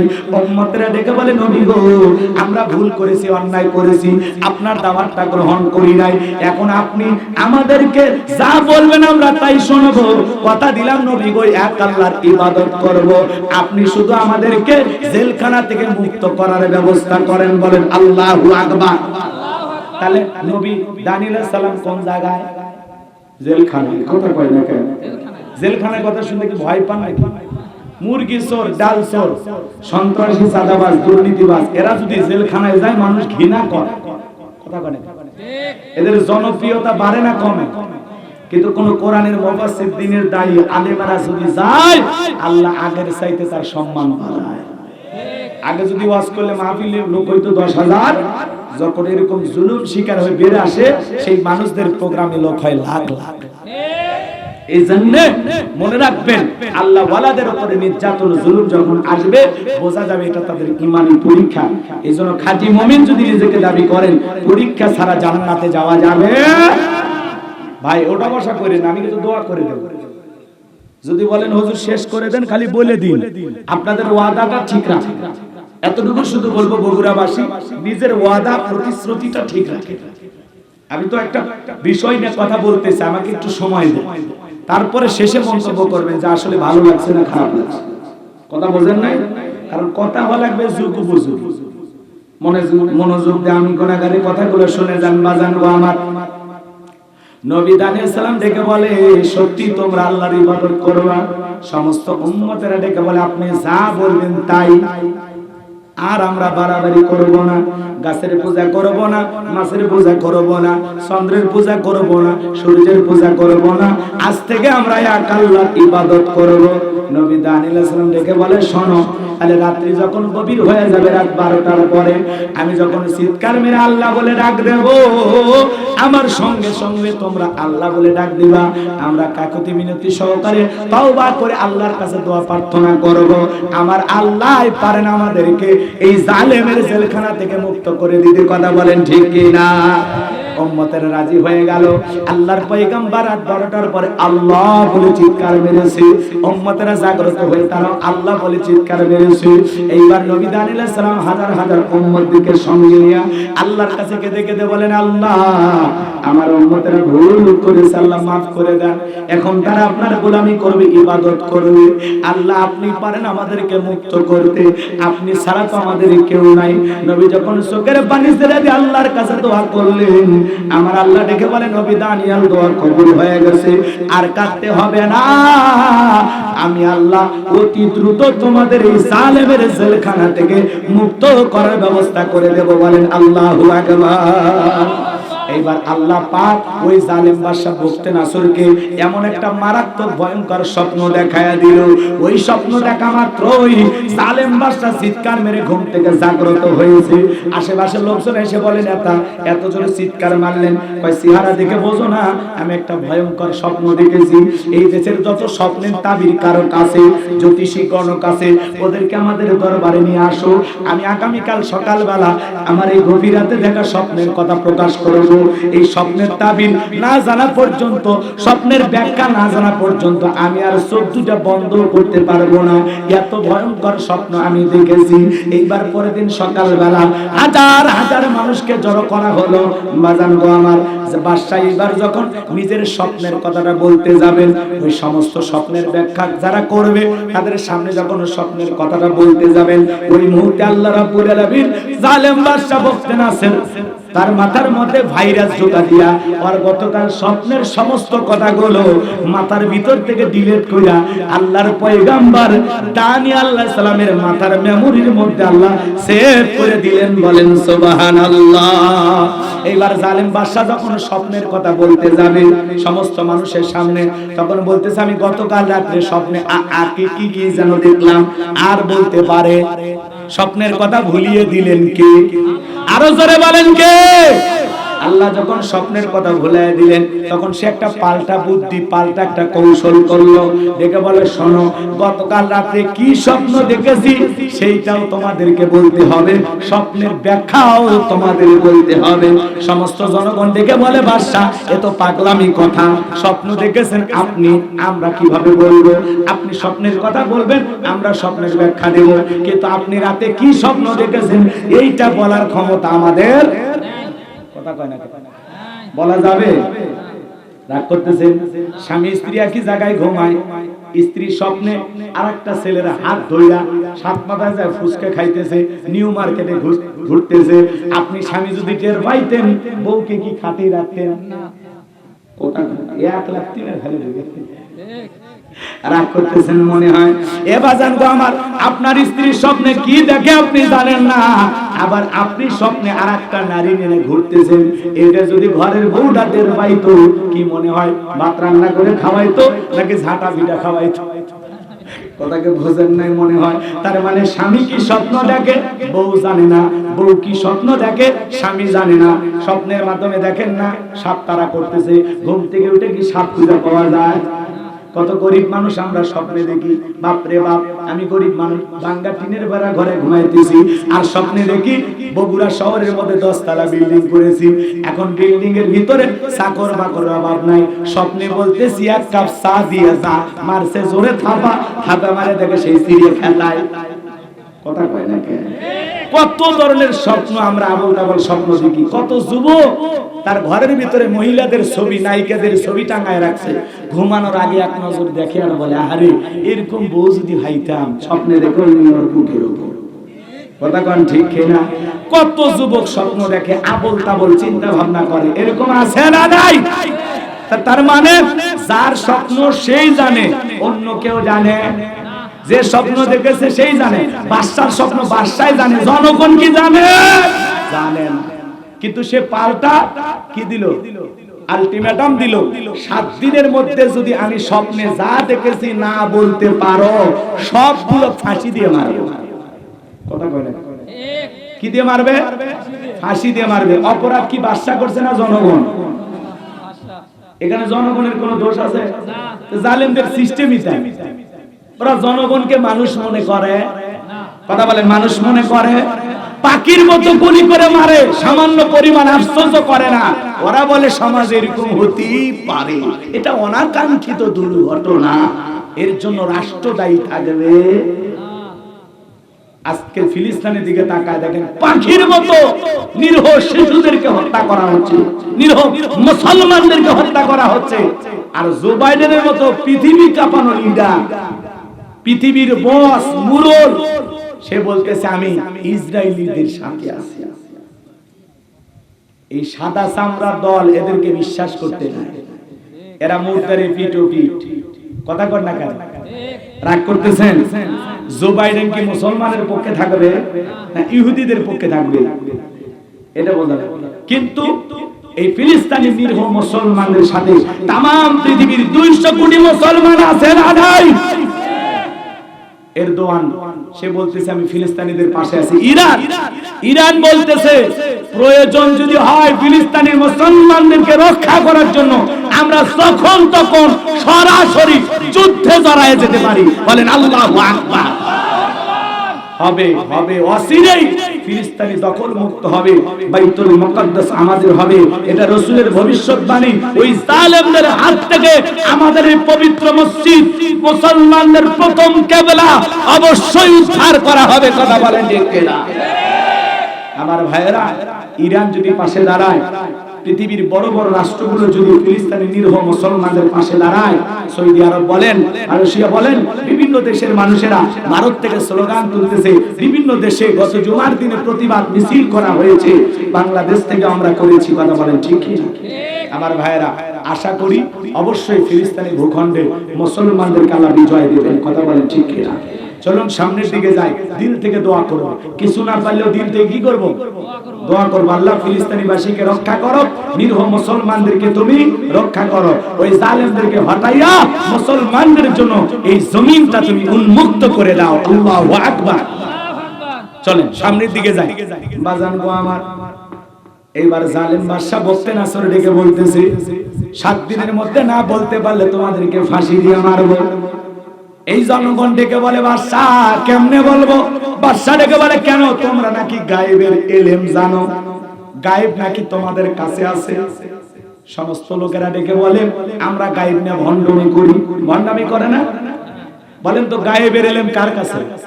দুনিয়ার কোন পীর সাহেব গায়েব জানে? কথা বলেন কোন কবিরা জানে? গায়েবের ইলম আল্লাহর কাছে। নবী রাসূলেরা পর্যন্ত গায়েব জানতেন না। আর আমাদের এমন ভ্যাস ধরে থাকে, মানে গায়েবের মনে করো কন্ট্রাক্টটা নিয়ে বসে আছে না? এরকম কিছু ভণ্ড আছে না? তো যাই হোক, দুনিয়ার কোন মানুষ গায়েব জানে না। কথা বলেন ঠিক কিনা? এই গায়েব নিয়ে আলোচনা করতে গেলে আমার আলোচনাটা ভিন্ন দিকে চলে যাবে, আমি ওই দিকে যাব না।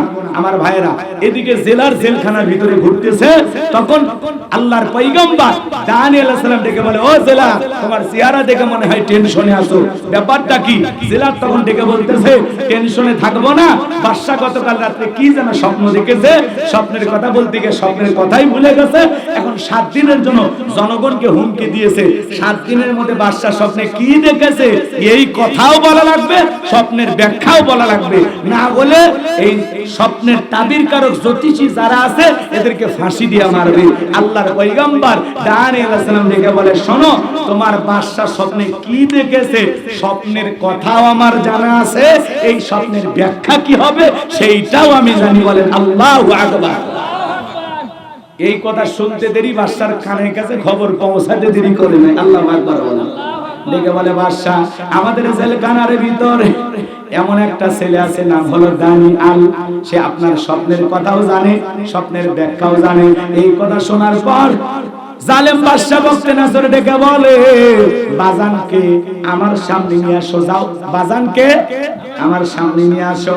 এই কথা যখন বললেন জেলার মারছে দৌড়, ডেকে বলে ও দানিয়াল আমার বাদশা তোমাকে ডেকেছে, চলো বাদশার কাছে চলো। আল্লাহর পয়গম্বর ডেকে বলে শোনো, আমি যাইতে রাজি আছি, আমার ৭০,০০০ লোককে গ্রেফতার করা হয়েছে, তাদেরকে জেলখানা থেকে বের না করে দেওয়া পর্যন্ত আমি বের হব না। বলেন আল্লাহু আকবার। নবীরা কত আদর্শ মানুষ, নিজের চিন্তা করেন না, আগে চিন্তা করেন উম্মতের কথা। বলেন ঠিক কিনা?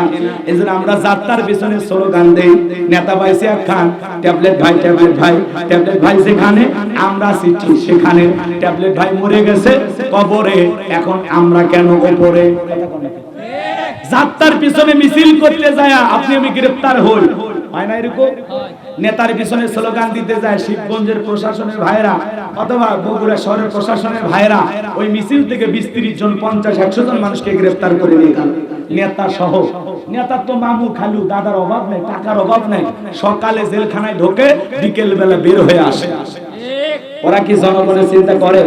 আর নেতা যদি ভালো হইতো, 1 নম্বর নেতা হইতো, ভালো মানুষ হইতো, তাহলে বলতো এই নিরীহ জনগণ কৃষিক্ষেত্রে কাজ করে, মাঠে ঘাটে কাজ করে, আমাকে ভালোবেসে মিছিল করতে এসে গ্রেফতার হয়েছে, আমার জামিন আগে হওয়ার দরকার নাই। এই নিরীহ গরিব ভালোবাসার জনগণদেরকে আগে জেলখানা থেকে বের করে দাও, তারপরে আমি নেতা বের হব। আমার একটা কর্মী জেলখানায় থাকা অবস্থায় আমি বের হব না। এরা হলো নেতা। আর যাত্রার পিছনে স্লোগান দিয়া আপনি জেলখানায় তার বউ বাচ্চার কি হবে? কথা কন না? আপনি নেতার জন্য জীবন দিতে রাজি, আপনার নেতাকে আপনার জন্য জীবন দিতে রাজি? আপনি জনগণ এই নেতার ভালোবাসায় অন্ধ। আপনার নেতা কি সত্যি আপনাকে ভালোবাসে? আপনার কিছু হয়ে গেলে আপনার স্ত্রী পরিবার তাদের পাশে কি দাঁড়াবে? আপনার ছেলে মেয়ের স্কুলের খরচ দেবে? কার পেছনে স্লোগান দিচ্ছেন? হুদাই লাফাই না, বুঝে শুনে লাফা লাগবে। যে আপনাকে ভালোবাসে আপনি তার পিছনে লাফান। কথা কয় না?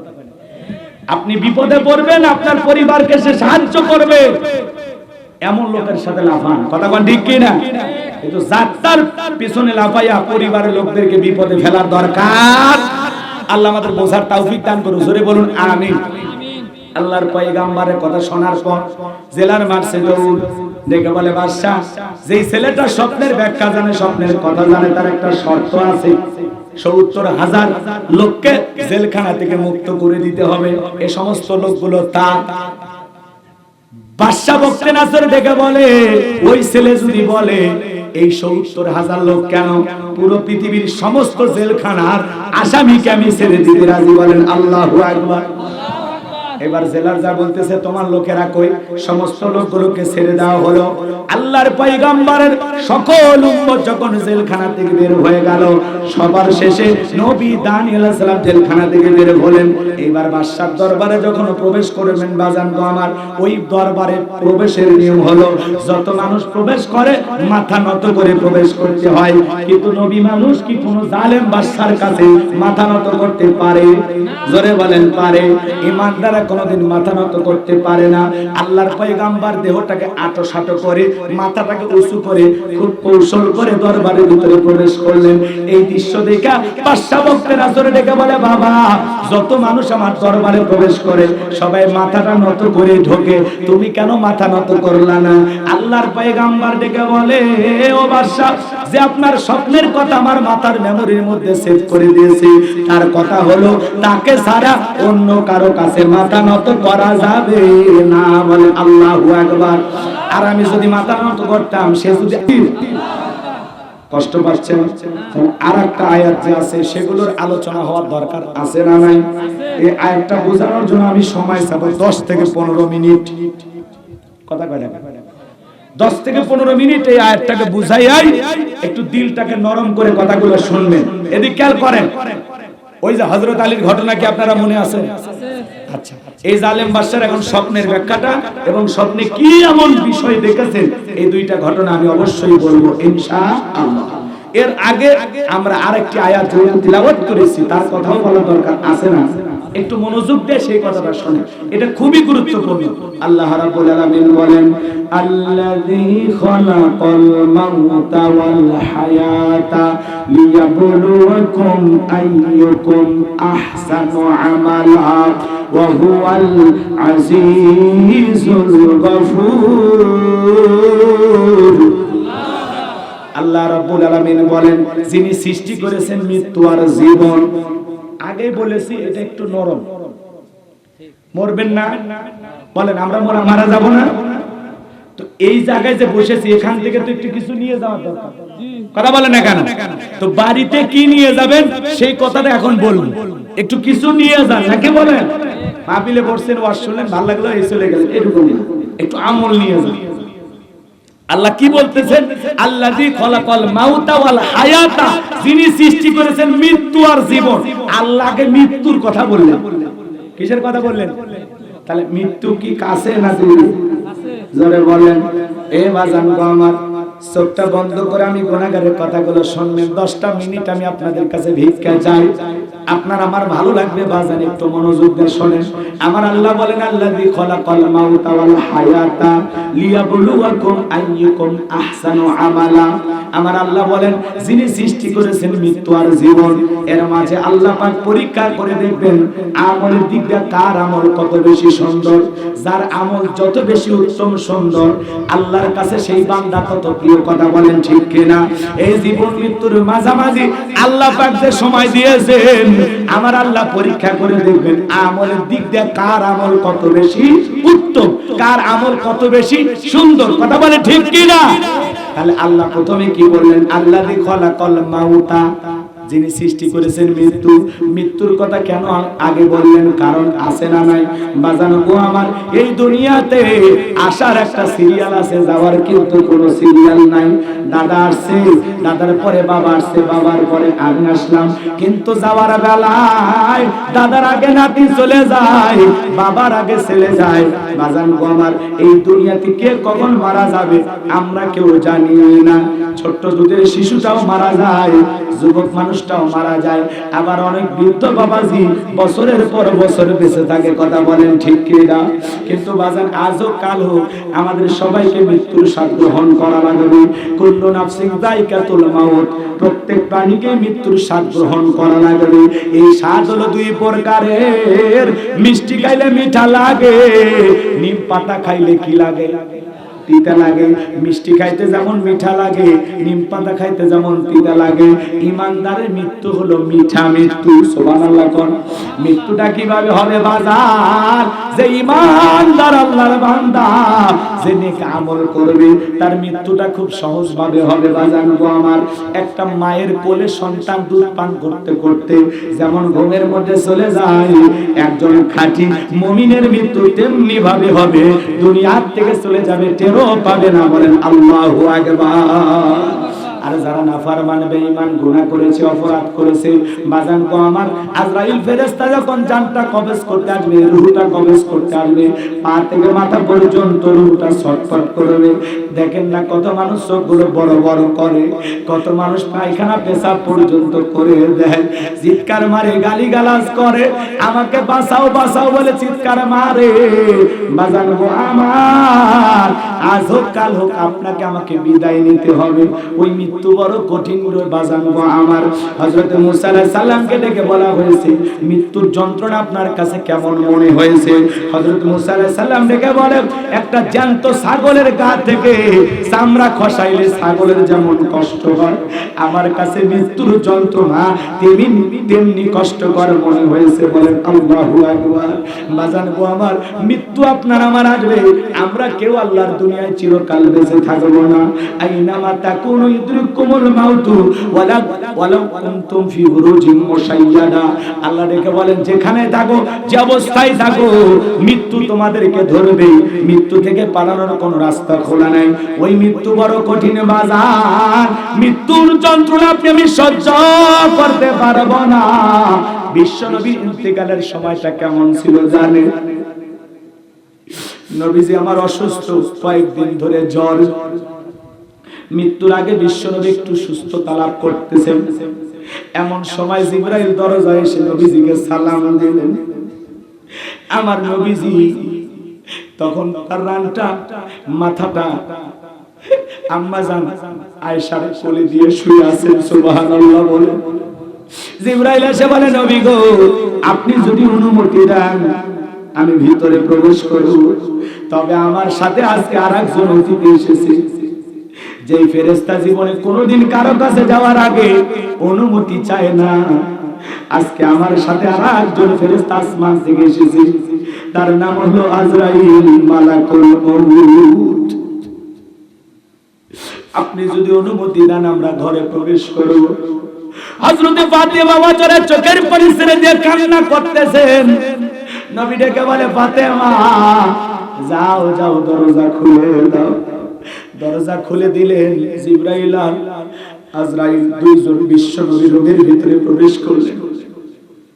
পরে ভিতরে প্রবেশ করার পর মালাকুল মউত নবীজিকে সালাম দিলেন, ডেকে বলেন, নবী গো, আল্লাহ পাক আমাকে জানায় দিয়েছেন, আমার বন্ধু যদি অনুমতি দেয় জানটা কবজ করবা, আমার বন্ধু যদি অনুমতি না দেয় তাড়াতাড়ি করে ফেরত আসবা, দেরি করবা না। আল্লাহ আমার ভাইরা, হযরত ফাতেমা চোরে চোখের পানি ছেড়ে দিয়া কান্না করেন, দেখে বলে, বাবা আপনি যদি চলে যান আমার কি হবে? আমাকে ভালোবাসার মানুষ তো আপনি বাবা, আপনাকে আমি এত ভালোবাসি বাবা, একটা দিন না দেখলে থাকতে পারি না গো বাবা। অজরে ফাতেমা চোখের পানি ছেড়ে দিয়া কান্না করতেছেন। নবী ডেকে বলে, মা কান্না করিস না, আয় আয় আমার কাছে আয়। বিশ্ব নবীর কাছে যখন হযরত ফাতেমা চলে গেলেন, নবীজি কানের মধ্যে কি যেন ফিস ফিস করে বললেন, ফাতেমার কান্না বন্ধ হয়ে গেল। বলেন সুবহানাল্লাহ। আম্মা জান আয়েশা দেখে বলে, ও আমার মেয়ে, তোমার বাবা কি এমন কথা বললো, তোমার কান্না কেন বন্ধ হয়ে গেল? ফাতেমা ডেকে বলে, আম্মা জান আমার বাবা বলেছে বাবার ইন্তিকালের পরে সর্বপ্রথমে বাবার সাথে আমার সাক্ষাৎ হবে। সুবহানাল্লাহ বলে। আমার ভাইয়েরা, মালাকুল মউত নবীজির কাছে অনুমতি চাইলেন। বিশ্ব নবী যখন অনুমতি দিয়ে দিলেন, হ্যাঁ তুমি জানটা কবজ করতে পারো। মালাকুল মউত বিশ্ব নবী জানটা কবজ করার জন্য যখন বুকের উপরে হাতটা রেখেছে, নবীজি ডেকে বলে মালাকুল মউত রে, আমি সহ্য করতে পারি না, তাড়াতাড়ি করে আমার বুক থেকে হাতটা নামায় নাও। আমার নবী অজরে চোখের পানি ছেড়ে যে কান্দে আর ডেকে বলে মালাকুল মউত রে, এই যদি হয় মৃত্যুর যন্ত্রণা, আমার উম্মতেরা কেমনে সহ্য করবে? কেমন নবী পাইছি গো, মরণের আগে উম্মতের কথা বলে না, আল্লাহু আকবার বলেন, যাবার বেলা উম্মতের কথা বলে না। ডেকে বলে মালাকুল মউত রে, আমার উম্মতেরা মৃত্যুর যন্ত্রণা কেমনে সহ্য করবে? মালাকুল মউত ডেকে বলে, ও নবী, আল্লাহ পাক আমাকে বারবার বলেছে, আজরাইল রে, এমন ভাবে আমার বন্ধুর জানটা কবজ করবি, আমার বন্ধুর যেন কোনো কষ্ট না হয়। ও নবী, দুনিয়াতে সব চাইতে কম কষ্ট দিয়া আমি আজকে 17 কথার সহিত আপনার জানটা কবজ করব। নবী ডেকে বলে মালাকুল মউত রে, এই যদি হয় সব চাইতে কম কষ্ট, আমার কাছে মনে হয় একটা পাহাড় আমার বুকের উপরে চেপে ধরা হয়েছে। আমার ভাইরা দ্বিতীয়বার যখন হাতটা রাখলেন, নবী ডেকে বলে মালাকুল মউত, হাতটা নামায়া ফেলো, আর তো সহ্য করতে পারি না। আমার আপনার নবীর জন্য যদি মৃত্যুর যন্ত্রণা এমন কষ্টকর মনে হয়, আপনার আমার অবস্থাটা কেমন হবে রে বাবা? কত মানুষের বিদায় বেলায় আপনি আমি যাই, কত মানুষকে চোখের সামনে মৃত্যুবরণ করতে দেখলাম। যেই মানুষটা বেঁচে থাকতে চেহারার কত বাহাদুরি, জবানের কত বাহাদুরি, মুখ দিয়ে যা খুশি তাই বলতো, মৃত্যুর 2-4 মাস আগে জবান বন্ধ হয়ে যায়। এই মুখ দিয়ে কত খাবার খাইতো, বিদায় বেলায় সন্তানেরা চিনির মিশ্রি শরবত কইলা মুখের ভিতরে তুলে দেয়, তারপরেও খাইতে পারে না, গালসি বেয়ে বেয়ে পড়ে যায়। কত মানুষের মৃত্যুর যন্ত্রণা, যাবার বেলার দৃশ্য কি আপনারা দেখেন নাই? সেখান থেকে আপনাকে আমাকে শিক্ষা গ্রহণ করার দরকার আছে না নাই?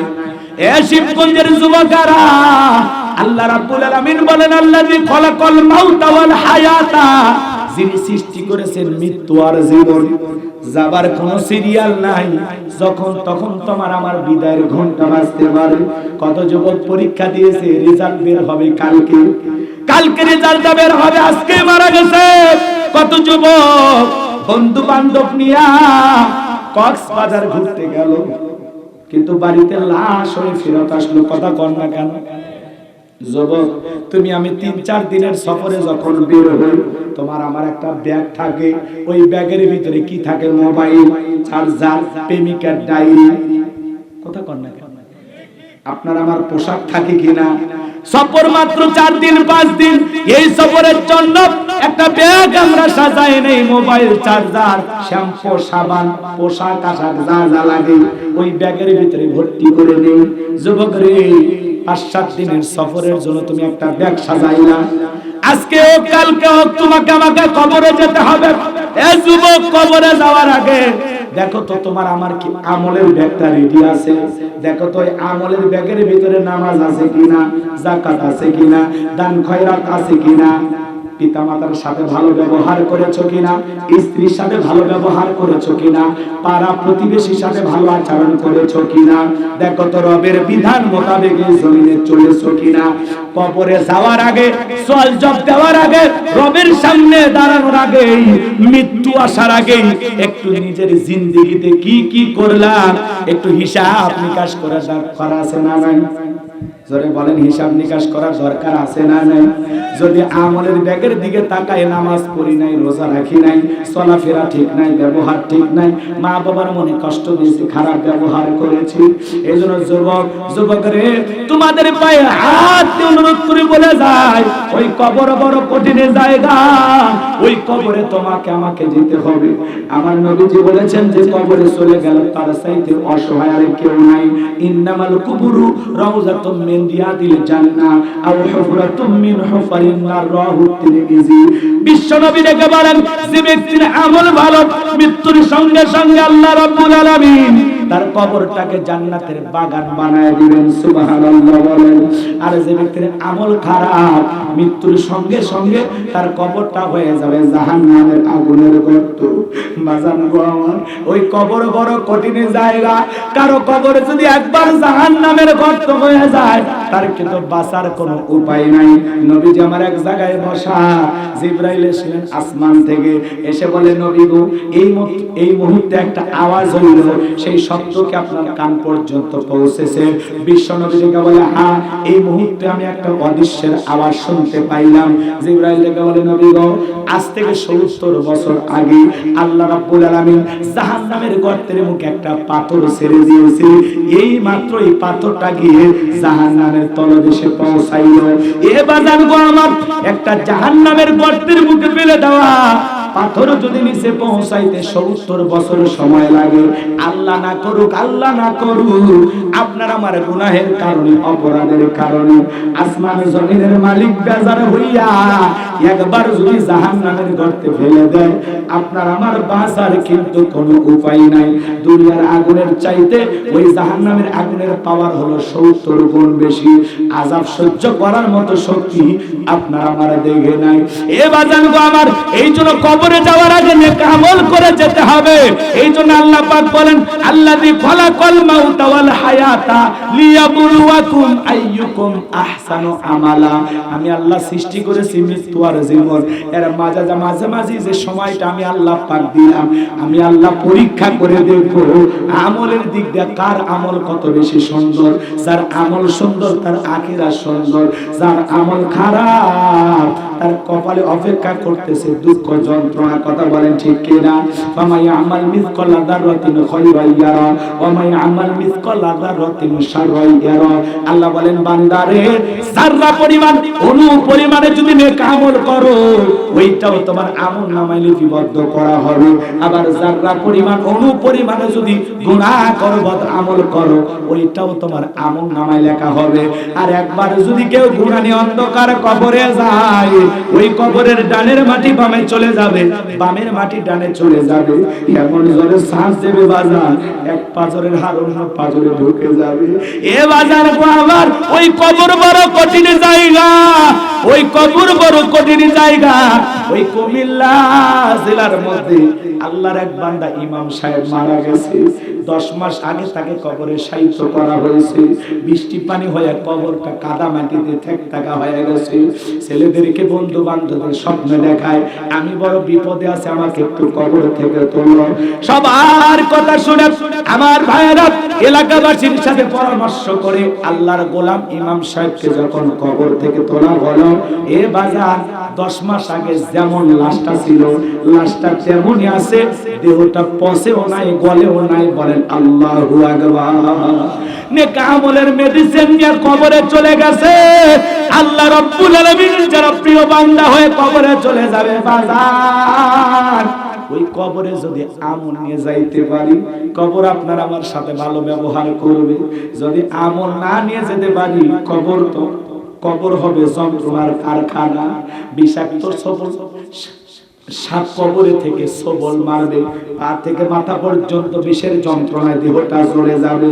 এ বাজান, ওই কবরে থাকা অন্ধ ফেরেশতা চোখে দেখে না, কানে শোনে না, বিশাল বড় একটা হাতুড়ি নিয়ে দাঁড়ায় থাকবে। কবরে রাখা মাত্রই বাজান গো আমার, যারা অপরাধী গুনাহগার, ওদের মাথার উপর একটা আঘাত করবে, মাথাটা চূর্ণ বিচূর্ণ হয়ে যাবে। আবারও আঘাত করবে, আবারও মাথাটা চূর্ণ বিচূর্ণ হয়ে যাবে। এই হাতুড়িটা মারার পরে উপর পর্যন্ত নিয়ে যাইতে যে সময়, এর মধ্যে আল্লাহ পুরো মাথাটা আবারও সেট করে দেবে, আবার মারবে, মাথা চূর্ণ বিচূর্ণ হয়ে যাবে। আবার যখন হাতুড়িটা তুলবে, আবারও চূর্ণ বিচূর্ণ হয়ে যাবে।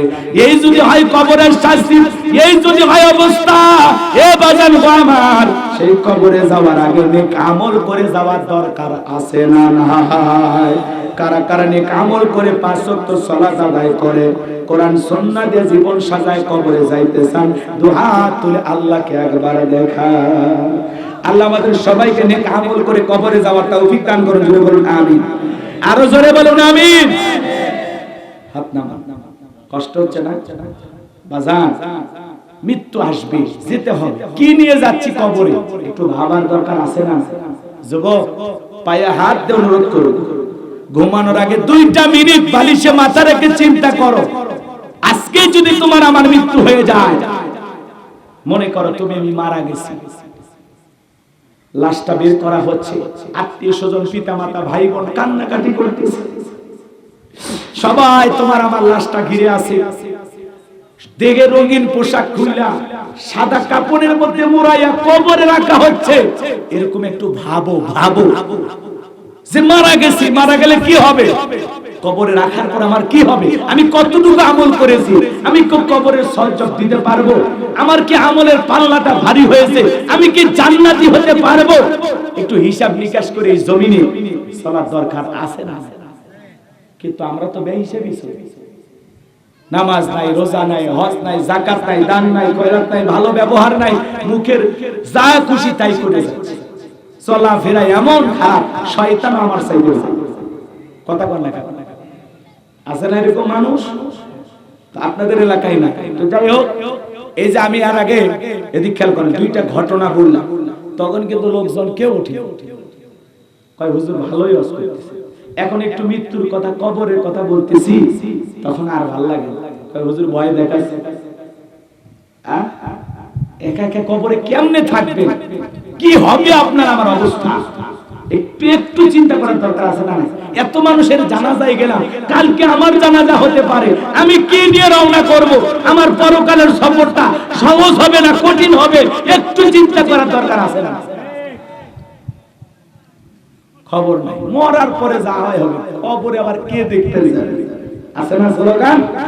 আরে ভাই, যার মাথা তার ব্যথা। আপনার আমার কবরে যদি অবস্থা খারাপ হয়, আল্লাহ না করুক, আল্লাহ না করুক, কবরের ভিতরে যদি জাহান্নামের আগুন জ্বলে, আপনার পাড়া প্রতিবেশী কষ্ট পাবে, আপনার ছেলে মেয়ে কষ্ট পাবে? যার কবরের যন্ত্রণা, যার কবরের কষ্ট, যার কবরের দুঃখ যাতনা, তাকেই সহ্য করতে হবে। কথা কথা, আমার এই হাতটা যদি আগুনে পুড়ে যায়, যন্ত্রণা যদি হয়, আপনার কি মনে হয় আমার আত্মীয় স্বজন যন্ত্রণা ভোগ করবে? এই যে আগুনে ঝলসে যাওয়া রোগীগুলো বা ইউনিটে ভর্তি হয়ে থাকে, ওদের কাছে যা জিজ্ঞাসা করেন, আগুনে জ্বলে পুড়ে যন্ত্রণাটা কত কঠিন, কথা বলেন। এই দুনিয়ার সামান্য আগুনে যদি হাত পা পোড়া যায়, দেহটা একটু ঝলসে যায়, কত কষ্ট হয়। আর জাহান্নামের আগুন 3000 বছর জ্বালাইয়া আগুনের কালার কৃষ্ণ বর্ণ, অন্ধকার রাত্রির মতো ধবধবে কালো আগুন, দেহটার উপরে যখন পড়বে, দুনিয়ার আগুনের চাইতে 70 গুণ স্পিরিট পাওয়ার বেশি, কেমনে সহ্য করব? কি হবে আপনারা? অনেকে বলতেছেন হুজুর টেনশন, আমি জান্নাতে যাব। আলহামদুলিল্লাহ, খুবই ভালো নিয়ত, কিন্তু জান্নাতে যেতে চাইলে তো হবে না। আল্লাহ বলেন আহসানু আমাল, কে কেমন আমল করছে আমি আল্লাহ ওইটা দেখি। আপনার আমল সুন্দর, আখিরাত সুন্দর, আমল বরবাদ ভেজাল, অবশ্যই আপনাকে শাস্তি ভোগ করতে হবে। তো যাই হোক, আর কথা বাড়াবো না, আপনারা ওটা বসে করতেছেন, আর সামনের দিকে না যায়, দোয়া করে দিই নাকি বলেন? হ্যাঁ, বলাই লাগবে? আচ্ছা, তাহলে একটু ওয়াদা দেওয়া লাগবে, পারবেন?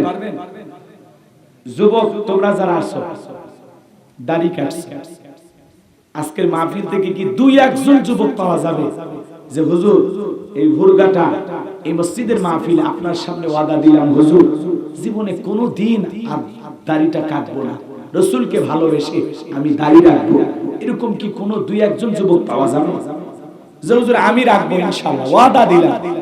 ও কলিজার যুবক ভাই, কারা কারা পারবা? 2-1 হাত তুলে বলো, হুজুর ওয়াদা দিলাম, আজকের মাহফিল থেকে শপথ গ্রহণ করলাম, যতদিন বেঁচে থাকবো আমি আর দাড়িতে বিলেট লাগাবো না। কে আছে? কে আছে? নাই নাই কেউ?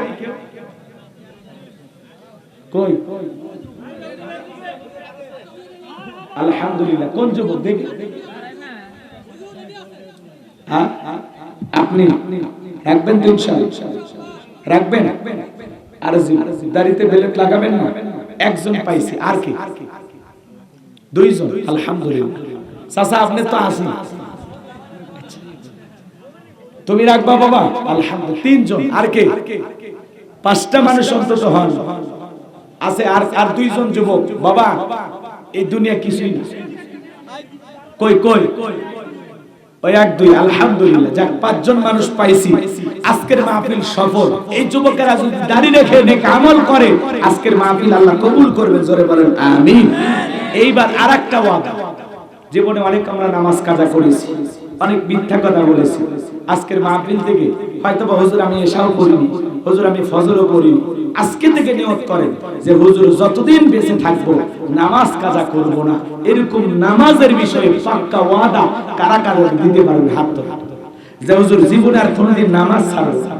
হাত তোলেন, হাত তোলেন। মসজিদ কমিটির লোকেরা, যুব সমাজ, খালি মাহফিল করলে হবে না, খালি মাহফিল করলে হবে না, নামাজ পড়তে হবে। মসজিদ কমিটির মধ্যে আপনার নাম আছে আর আপনি মসজিদে যান না, আপনি কিসের কমিটি? মাশাআল্লাহ, কি নামাজ পাঁচ ওয়াক্ত হবে? নামাজ পড়ে মসজিদে যায় দিতে দেখাবে সেটা ধরবে না। লিল্লাহি তাকবীর। দাড়ি রাখার ব্যাপারে কি অনুমতি লাগবে ভাবি থেকে নাকি? কই দুই সেটা বেটির বাবা হোক এরকম ভাবতেছেন না? তাহলে আমরা সবাই নামাজ পড়বো তো বলেন আমিন। অনেকে এরকম ভাব নাই, হুজুর বিয়ে শাদী এই মাত্র করলাম, দুই চারটা বাচ্চা কাচ্চা হোক এরপরে চিন্তা ভাবনা করব। এই যুবক আসো নামাজে, কয় না এখন একটু ব্যস্ত আছে। আরে ভাই তোমার আমার কখন মৃত্যু? এই যে গত কালকের আগের দিন ঢাকা শহরের একটা ঘটনা, আজকে বিয়ে করেছে, বাসর স্ত্রীর সাথে হয়ে পরের দিনে কি হয়? বউ ভাত। কি ভাত? এই বউ ভাতের দিনে ছেলেটা মোটরসাইকেল নিয়ে একটু চলে গেছে, আহারে 12টার আগে যুবক লাশ হয়ে বাড়িতে আসছে। একদিন হলো বিয়ে করেছে, সেই যুবক লাশ হয়ে বাড়িতে আসছে। কথা কয় না? রাগ করতেছেন আপনারা? এজন্য বাজান আপনার আমার মৃত্যু কখন আসবে, কোথায় মৃত্যু দাঁড়িয়ে আছে, কোন জায়গায় হবে আমরা কেউ জানি? জোরে বলেন আমরা কেউ জানি? আমরা তখন খালি আফসোস করি, এই ছেলেটাকে বারবার বলি মোটরসাইকেল জোরে চালাস না, এই জোরে চালানোর জন্য মরছে। কথা কয় না? রাগ করতেছেন? আরে ভাই আপনার মৃত্যু আল্লাহ এমন ভাবে দেবে, মালাকুল মউত আল্লাহকে বলেছিল, আল্লাহ এই যে মানুষের জান আমি কবজ করব, দুনিয়ার সব মানুষ তো আমারে গালি দেবে, তাহলে আমার উপায়টা কি? আমার আল্লাহ তখন বলেছেন, না তোরে গালি দেবেন, তোরে গালি দেবে না, আমি এমন ভাবে মানুষের মৃত্যু দেব যাতে তোরে কেউ গালি না দেয়। মানুষ বলবে কি হয়েছে? জ্বর বেশি বাইরে গেছে, মারা গেছে, ডায়াবেটিস নীল হয়ে গেছে, মারা গেছে। কথা কয় না? হাত ব্লক হয়ে গেছে, মারা গেছে, গরমের কারণে হিট স্ট্রোকে মারা গেছে। তোর দোষ হবে। মোটরসাইকেল জোরে চালাইছে, ট্রাক এসে চাপা দিয়ে মারছে, ট্রাকের ড্রাইভারের দোষ, মোটরসাইকেলের চালকের দোষ, তোর দোষ হবে। কথা কয় না? আমরা এইভাবে বলি না? ইসবারে সকালবেলায় ভালো লোকটা দেখলাম, বারে হাই রে সকালবেলা দুপুর বেলা শুনলাম অটো থেকে পড়ে মরে গেছে, এই অটো এত জোরে চালান লাগবে। কথা কয় না? কোন না কোন একটা বাহানা দিয়ে আল্লাহ তুলে নেবে। কথা বলে ঠিক কি না? ওই যে আমার এক খালু গতকালকে মারা গেছে, আমারই খালু। কি হয়েছে? কই কি যেন একটা ইনজেকশন পুশ করছে, লোকটা মারা গেল, মনে হচ্ছে ষড়যন্ত্র করে মারছে, এরকম ভাবতেছে। কিন্তু ওই ইনজেকশন তাকে নিয়মিত দিতে হবে, এতদিন দিয়েছে বেঁচে ছিল, আজকে দিয়েছে মারা গেছে। কথা কয় না? এই হলো জীবন। আবার অনেকে দেখেন মরার জন্য গ্যাসের ট্যাবলেট খায়, তাও পাইছে, খালি আর পেটের কিডনিগুলো পড়ে যায়। যাই হোক, আল্লাহ কাকে কখন মৃত্যু দিবে? কত মেয়ে দেখেন না, ছেলে দেখেন না, রাগান্বিত হয়ে গলার দড়ি দিবে, কই মরে যাবে, জীবন রাখবি না। তারপরে লোকজন ধরে নিয়ে যায়, হাসপাতালে ভর্তি করে, পেটের ভিতরে লল ঢুকে দিয়ে মাল মেডিসিন সব বাইরে, কয় আমি তো মরার জন্য খাইছিলাম, কিন্তু বিষটা একটু দুর্বল কাজ করছে। কথা কয় না? এই হলো অবস্থা। ভাই মৃত্যু যেদিন আসবে তোর কিচ্ছু খাওয়া লাগবে না, কিচ্ছু খাওয়া লাগবে না, মালাকুল মউত এমনি নিয়ে যাবে। আত্মহত্যা করে মারা যা, নিজেকে জাহান্নামে নিয়ে যাওয়া যাবে। আল্লাহ যুব সমাজকে হেদায়েত দান করুন, করে বলেন আমিন। চলো শেষ করে দিই দুইটা ঘটনা। আমি যদি এই বাদশার স্বপ্নের কাহিনীটা বলতে যাই, এটা মোটামুটি আরো আধা ঘন্টা ওয়াজ করা যাবে না। শোনেন, ভাঙ্গা বাজার জমানো কঠিন, ভাঙ্গা বাজার জমানো কঠিন। আমি শুধু আলীর কথাটা বলে দিয়ে যাই, আপনারা মনে কষ্ট নেবেন না, আজকের মধ্যে এটুকুই শোনেন। আবার ওই যে কোথায় যেন মাহফিল আছে, পোস্টার আছে, জামুরহাট দাখিল মাদ্রাসা, এটা হলো 30শে অক্টোবর জামুরহাট দাখিল মাদ্রাসায় আমি গুনাহগার আছি, দেখা হবে ইনশাআল্লাহ। ওখানে নতুন কোনো বিষয় নিয়ে আলোচনা হবে, আজকের আলোচনা ওখানে হবে, এই টেনশন করবেন না। কোরআন হাদিসের তরবাজের অভাব নেই, কোনো না কোনো একটা বিষয়, নতুন কোনো বিষয় নিয়ে আলোচনা করব ইনশাআল্লাহ। আল্লাহ যারা আমাকে ভালোবাসেন, মহব্বত করেন, সময় সুযোগ হলে ওই এলাকায় আত্মীয় থাকলে আসবেন ইনশাআল্লাহ। আল্লাহ কবুল করেন, জোরে বলেন আমিন। এবার হযরত আলীর কথা মনে আছে না নাই? বাজান গো আমার, হযরত আলী ডেকে বলে, কাফেরের বেটা রে, তোর যদি সাহস থাকে তাহলে দাগটা পার হয়ে দেখা। এই কথা শোনার পর আমরের ভিতরে অলির বিষ শুরু হয়ে গেছে, থরথর করে কাঁপতেছে। আমার আল্লাহ পাক তখন আমরের কাঁধে থাকা, ওই আমরের কাঁধে থাকা বিশাল তরবারিটাকে কাঠের তক্তা বানায়া দিয়েছে। আরো জোরে বলেন সুবহানাল্লাহ। এইবার আমর যখন এক পা দুপা করে দাগ বরাবর আসতে চায়, হযরত আলী শুধু তরবারিটা নিয়া আমরের কাঁধ বরাবর ঠেকাইছে। কাঁধের তরবারি ঠেকাইতে দেরি, আল্লাহ দেহ থেকে কাল্লাটা ফালাইতে দেরি করে নাই। বলেন আল্লাহু আকবার। আরো জোরে বলেন আল্লাহু আকবার। যে জালেম রাসূলের কাল্লা নিতে চায়, হযরত আলীকে দিয়া ওই জালেমের দেহ থেকে আল্লাহ কাল্লা নিশ্চিহ্ন করে দিয়েছে। কথা বলেন ঠিক কিনা? আজকেও যারা মুসলমানের রক্ত নিয়ে, মুসলমানের জীবন নিয়ে, মুসলমানের কাল্লানে খেলতে চায়, মনে রাখবেন আল্লাহ যখন ধরবে নমরুদ ফিরাউনের মতো এই জালেমদেরকে দুনিয়ার জমিন থেকে পিটায়া পিটাই বিদায় করবে। কথা বলেন ঠিক কিনা? এইজন্য মুসলমানেরা দ্বীনের জন্য, ইসলামের জন্য জীবনটা দিতে সদা সদা সর্বদাই প্রস্তুত। কারা কারা দুহাত তুলে শেষবারের মতো দেখা? লিল্লাহি তাকবীর, লিল্লাহি তাকবীর। আল্লাহ আমাদের সবাইকে আমাদের এই জীবনটাকে দ্বীনের জন্য, ইসলামের জন্য বিলানোর তৌফিক দান করুন। জোরে বলুন আমিন। দ্বীনের মুজাহিদ হিসেবে আল্লাহ কবুল করুন। জোরে বলুন আমিন। আল্লাহর খাঁটি গোলাম হওয়ার তৌফিক দান করুন। জোরে বলুন আমিন।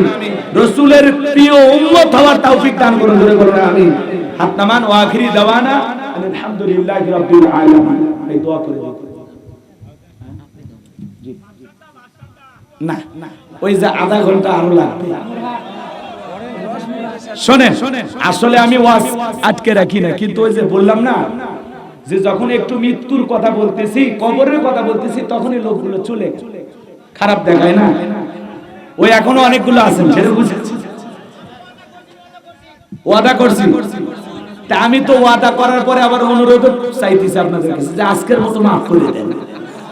ও মাফ করবেন না, শোনায় লাগবে তাহলে কিন্তু মার দেবেন। মার দেওয়া বোঝেন? ওই পুরো ঘটনা বলবো না, খালি ফিনিশিং দিয়েছে। শর্টকাট মানে কোনো কথাই নাই, ডাইরেক্ট কথা। আল্লাহর পয়গম্বর দানিয়েল আলাইহিস সালাম তখন দেখে বলে,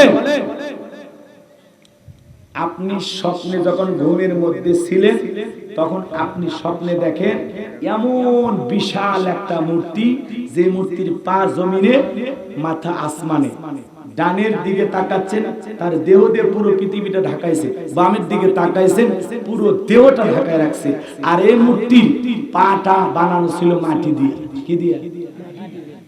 এই যে হাঁটু থেকে কোমর পর্যন্ত এটুকু বানানো ছিল লোহা দিয়ে। এরপরে থেকে কাঁধ পর্যন্ত ছিল রূপা দিয়ে বানানো। আর এই মূর্তির মাথাটা ছিল স্বর্ণ দিয়ে বানানো। তখন এই কথা শুনে বাদশা বলছে, রে ভাই, আপনি যেভাবে স্বপ্নের কথা বলতেছেন, মনে হয় আপনি আমার পাশেই শুয়েছিলেন। আল্লাহু আকবার বলেন। এইবার আল্লাহর পয়গম্বর দানিয়েল আলাইহিস সালাম দেখে বলে, আপনি যখন ঘুমের মধ্যে দেখলেন এই বিশাল একটা দেহের মূর্তির মতো আকৃতিওয়ালা, এর মাথার উপরে ক্ষুদ্র একটা পাথর পড়লো, ওই পাথরটা পড়া মাত্রই দেহটা চূর্ণ বিচূর্ণ হয়ে গেল। বলেন আল্লাহু আকবার। বাকি কথা এই পর্যন্তই শেষ। ভালো থাকবেন, সুস্থ থাকবেন। আল্লাহ যেন আমাদেরকে হেদায়েতের পথে কবুল করেন। জোরে বলেন আমিন। আল্লাহুম্মা আমিন। রব্বানা যালামনা আনফুসানা ওয়া ইল্লাম তাগফির লানা ওয়া তারহামনা লানাকুনান্না মিনাল খাসিরিন। বুরুঘাটা বাইতুল নূর জামে মসজিদ কমিটি কর্তৃক আয়োজিত আল্লাহ আজকের এই 12তম অধিবেশন তাফসীরুল কোরআন মাহফিল থেকে আজকের মাহফিলের সভাপতি আমার প্রিয় শ্রদ্ধাভাজন বড় ভাই আলহাজ গোলাম রব্বানী খোকা, আল্লাহ তোমার এই গোলামকে তুমি কবুল করে নাও। প্রধান অতিথি মাননীয় মেয়র মহোদয় জনাব মোহাম্মদ তৌহিদুর রহমান মালিক আল্লাহ কবুল করে নেন, বিশেষ অতিথিকে কবুল করে নেন, আমন্ত্রণ অতিথি যাদের নাম আছে আল্লাহ কবুল করে নেন। কথা বলেছেন মাওলানা তোফাজ্জল হোসেন তোফা, সম্মানিত খতিব মহোদয়কে আল্লাহ কবুল করে নেন, ইজ্জত সম্মান বাড়ায় দেন। মাওলানা রায়হানুল ইসলাম সালিহ ভাই, আমার প্রিয় ভাই, অনেক মহব্বত করেন, ভালোবাসেন, আল্লাহ প্রিয় ভাইয়ের জবানকে ইসলামের জন্য কবুল করে নেন। রব্বুল আলামিন মাহফিল পরিচালনায় মাওলানা মোহাম্মদ মতিউর রহমান, আল্লাহ তোমার গোলামকে তুমি কবুল করে নাও।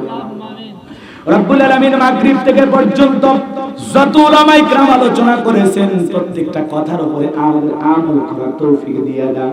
রব্বুল আলামিন আমরা যারা হাত তুলে ধরেছি, অনেকের মা নাই, বাবা নাই, এতিম বানায় কবরে চলে গেছে। যে জনম দুঃখিনী মা 10 মাস 10 দিন গর্ভে ঠাই দিয়েছে, সন্তান যখন মায়ের গর্ভে আসে 3-4 মাস মা খাইতে পারে না, আমার বমি বমি হয়। 6-7 মাস যখন হয়ে যায় সন্তানটা বড় হয়ে নাড়াচাড়া করে।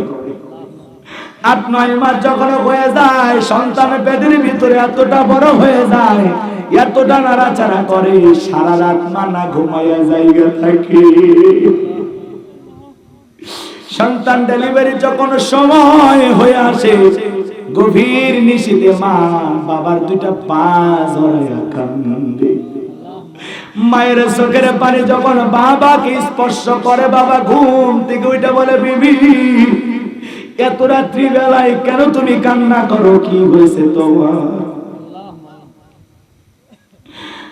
মা ডেকে বলে, স্বামী কত মহিলা সন্তান জন্ম দিতে গিয়ে মারা যায়, আমি যদি মারা যাই আমাকে মাফ করে দিও গো স্বামী, দীর্ঘদিন সংসার করলাম, ভুল বেয়াদবি মাফ করে দিও, তোমার মনের মতো বউ হতে পারি নাই, আমি তো চেষ্টা করেছি মাত্র গো স্বামী, এই নাও সংসারে চাবি বুঝাইয়া দিলাম, বেঁচে থাকলে আবার দেখা হবে। এই কথা বলে মাথায় মারে ঘরে চলে যায়। প্রসবের যাতনায় মা ডাক মুখ কামড়ায়, চোখ দিয়ে পানি পড়ে যায়। একটা সন্তান জন্ম দিতে গিয়ে মা ছোট্ট বালতির মতো 1 বালতি রক্ত শরীর থেকে ঢেলে ফেলে দেয়। কত মা জ্ঞান হারায় ফেলে। কিছুক্ষণ পরে যখন মা হুঁশ ফিরে পায়, সন্তানটাকে কোলের মধ্যে নিয়ে গালে মুখে চুমো খায় আর বলে, বাঁচাতন বেঁচে থাক, আল্লাহ তোরে বড় মানুষ বানাক। যে মা 2-2.5 বছর বুকের দুধ পান করাইলো, নিজে না খাই আমাদের মুখে খাবার তুলে দিল, ওই জনম দুঃখিনী মা যাদের কবরে মায়ের কবর জান্নাতের বাগান বানায় দেন। যে আদরের বাবা মাতার গাম পায়ে ফেলে রিক্সা ভ্যান চালায়, চাকরি কইরা, ব্যবসা বাণিজ্য কইরা, জায়গা জমি বাড়ি ঘর সব দিয়ে কবরে ঘুমায়, ওই বাবার কবরে আর সবটুকু পৌঁছায় দাও, কবরগুলো জান্নাতের বাগান বানায় দেন। রব্বির হামহুমা কামা রব্বায়ানি সগীরা, রব্বির হামহুমা কামা রব্বায়ানি সগীরা। পিতামাতা যাদের বেঁচে আছে আল্লাহ পিতামাতার খেদমত করে, পিতামাতার মুখে হাসি ফোটায়া জান্নাত অর্জন করার তৌফিক দিয়ে দেন। আমাদের সকলের মা বাবার সাথে ভালো আচরণ, উত্তম ব্যবহার করার তৌফিক দিয়ে দেন। পরিবার পরিজন যারা কবরে চলে গেছে মাফ করে দেন। এই ভুলঘাটা রাস্তার পারে, বাঁশের ধারে, পুকুর পারে যত কবরস্থান আছে সমস্ত কবরবাসীর কবর আযাবগুলো মাফ করে দাও, কবরগুলো জান্নাতের বাগান বানায় দাও। আমরা নফসের তাড়নায় পড়ে, দুনিয়ার মোহাব্বতে পড়ে, দিনের আলোতে রাতের আধারে গোপনে প্রকাশ্যে অনেক গুনাহ করেছি আল্লাহ। আমাদের সকলের জানা অজানা, ছোট বড়, গোপন প্রকাশের তামাম জিন্দেগির গুনাহগুলো মাফ করে দাও। তুমি যদি ফিরায় দাও হে আল্লাহ, আমরা কার কাছে যাব? তুমি ছাড়া আমাদের যাওয়ার কোনো জায়গা নেই। আমি ছাড়া তোমার বান্দার অভাব নেই, তুমি ছাড়া তোমাদের আর কোনো আল্লাহ নাই। আমরা গুনাহগার, তুমি গাফফার, তুমি মুনীব, আমরা সবাই তোমার গোলাম। আল্লাহ আমাদের সকলের তামাম জিন্দেগির গুনাহগুলো মাফ করে দাও। বাকি জীবন গুনাহমুক্ত জীবন যাপন করার তৌফিক দিয়ে দেন আল্লাহ। অনেক অপরাধ করেছি আমরা, অনেক ভুল করেছি আল্লাহ। আমাদের মতো পাপী কেউ নাই এই জগতে। এই ধরনের বুকে সবচাইতে বেশি পাপী যদি কেউ থাকে আমি আছি আল্লাহ। তুমি রহমান, তুমি রহিম, তোমার দয়ার সাগরের দিকে তাকায় আমাদের সকলের তামাম জিন্দেগির গুনাহগুলো মাফ করে দাও আল্লাহ। এই মাহফিলের জন্য নগদে বাকিতে যত মানুষ টাকা পয়সা দান করেছে আল্লাহ, এই দানগুলো তুমি কবুল করো। সভাপতি মহোদয় 10,000 টাকা দিতে চেয়েছেন, আল্লাহ কবুল করো। কেউ সেমেন্ট, কেউ নগদে বাকিতে টাকা পয়সা দিয়েছেন, মা বোনেরা, যুবক ভাইরা আল্লাহ ওই চাদরের ভিতরে, ব্যাগের ভিতরে যে যা দিয়েছেন আল্লাহ এই দানগুলো কবুল করে দেন আল্লাহ। এই দানের বিনিময়ে সবাইকে দুনিয়া আখিরাতের উত্তম জাযা দান করেন। যাবতীয় কল্যাণ দিয়ে আমাদের জীবনটাকে ভরপুর করে দেন। সুবহান রাব্বিকা রাব্বিল ইজ্জাতি আম্মা ইয়াসিফুন ওয়া সালামুন আলাল মুরসালিন ওয়ালহামদুলিল্লাহি রাব্বিল আলামিন। আল্লাহ নিরহত ফিলিস্তিনি মুসলমানদের রক্ত প্রতিদিন আমরা নিউজে দেখি, দেহে শক্তি আছে। যদি বাংলাদেশের বর্ডারটা খুলে দিত, মনে চায় পাখির মতো উড়ে যায় ওই ইসরায়েলি জালেমদের বিরুদ্ধে যুদ্ধ করি। এদেশের লাখ লাখ যুবক মনে চায় যে ওই মুসলমানদের পাশে দাঁড়ায়া ইসরায়েলি জালেমদের মোকাবেলা করি। যাওয়ার সুযোগ নাই, যাওয়ার পথ খোলা নাই। আল্লাহ যাইতে তো পারলাম না, তাই বলে কি তোমার কাছে সাহায্য চাইতে আমরা ভুল করব? ও মালিক, তোমার সাহায্য ফিলিস্তিনের নিরীহ মুসলমানদের উপরে পাঠাও। মাতা নাসরুল্লাহ, মাতা নাসরুল্লাহ। আল্লাহ জালেম ইহুদিদেরকে হটাইয়া ফিলিস্তিনের জমিনটাকে মুসলমানের জন্য উন্মুক্ত করে দাও আল্লাহ। তোমার পবিত্র ঘর মুসলমানদের এই জমিনে আল্লাহ দ্বিতীয় ঘর ছিল এটা। যে মসজিদে, যে বাইতুল মুকাদ্দাসের আশেপাশে অসংখ্য পয়গম্বরের কবর আছে আল্লাহ, যে মসজিদে নামাজ আদায় করলে হাজার হাজার রাকাতের সওয়াব পাওয়া যায়। মক্কা মদিনার পরে যে মসজিদের স্থান আল্লাহ, যে মসজিদের নাম তুমি কোরআনে ঘোষণা করেছো, এমন পবিত্র মসজিদটা ইমানদারদের জন্য উন্মুক্ত করে দাও। ফিলিস্তিনের জমিনটাকে আল্লাহ ইসলামের জন্য কবুল করো, কোরআনের সমাজ কায়েম করার তৌফিক দিয়ে দাও। আল্লাহ তাআলা মিডিয়ার যে ভাইরা এসেছেন এই কথাগুলো প্রচার করবেন, আল্লাহ তাদেরকে হেদায়েত দান করেন, সঠিকভাবে আলেমদের কথাগুলো প্রচার করার তৌফিক দিয়ে দেন। যারা আলেমদের ওয়াজে আজে বাজে থাম্বনেল দেয়, টাইটেল দেয়, বাজে কথা লেখে, আল্লাহ এই সমস্ত মিডিয়ার ভাইদের হাত থেকে আলেমদেরকে আপনি হেফাজত করেন। আল্লাহ ইউটিউবার ভাইদেরকে হেদায়েত দান করেন। আল্লাহ আল্লাহ আমার সাদিক ভাই, আব্দুর রহিম ভাই, আমার গাড়ির ড্রাইভার হারুন ভাই, আল্লাহ সবাইকে আপনি ইসলামের জন্য কবুল করুন। যে যুবকেরা দাড়ি রাখার ওয়াদা দিয়েছেন আল্লাহ তাআলা যেন দাড়ি রাখতে পারেন, আল্লাহ কবুল করেন। আমরা যারা নামাজের ওয়াদা দিয়েছি আল্লাহ মৃত্যু পর্যন্ত 5 ওয়াক্ত সালাত যেন আদায় করে যেতে পারি, আল্লাহ তৌফিক দিয়ে দেন। আল্লাহ আমাদের মৃত্যুকে সহজ করেন, কবরের সলজটকে সহজ করেন। আল্লাহ মিজানের পাল্লায় নেকির ওজন বেশি করে দিয়ে জান্নাতে যাওয়ার রাস্তাটা সহজ করে দিয়ে আল্লাহ। আল্লাহ জীবন একটাবার খানায় খাবার যাওয়ার তৌফিক দিও, রাসূলের রওজা পাকে দাঁড়িয়ে সালাম দেওয়ার সুযোগ করে দিও। আল্লাহ আমি গুনাহগার, বগুড়া শহরে একটা মাদ্রাসা করেছি আল্লাহ, আমার মাদ্রাসাকে কবুল করে নেন। আমার মাদ্রাসায় 7 জনের 3 বাচ্চা আছে, 11 জন একেবারে গরীব, মোট 40 জনের মতো ছাত্র, মাত্র 1 বছর বয়স মাদ্রাসা। আল্লাহ আমার মাদ্রাসাকে ইসলামের জন্য কবুল করেন। সৌদি আরব থেকে এক ভাই বাচ্চাদের কাপড় কেনার জন্য কিছু টাকা দিয়েছেন, আল্লাহ আমার প্রবাসী ভাইয়ের জীবনটাকে কবুল করেন। আল্লাহ তাআলা হেদায়েতের পথে কবুল করেন। আমেরিকা থেকে আমার এক প্রবাসী ভাই কিছু অর্থ আমার মাদ্রাসায় দিয়েছেন যে হুজুর এটাতে বাচ্চাদেরকে একটু ভালো খাওয়াবেন আর তাদেরকে নিয়ে একটু দোয়া করবেন, আপনিও মাহফিলে আমার জন্য দোয়া করবেন।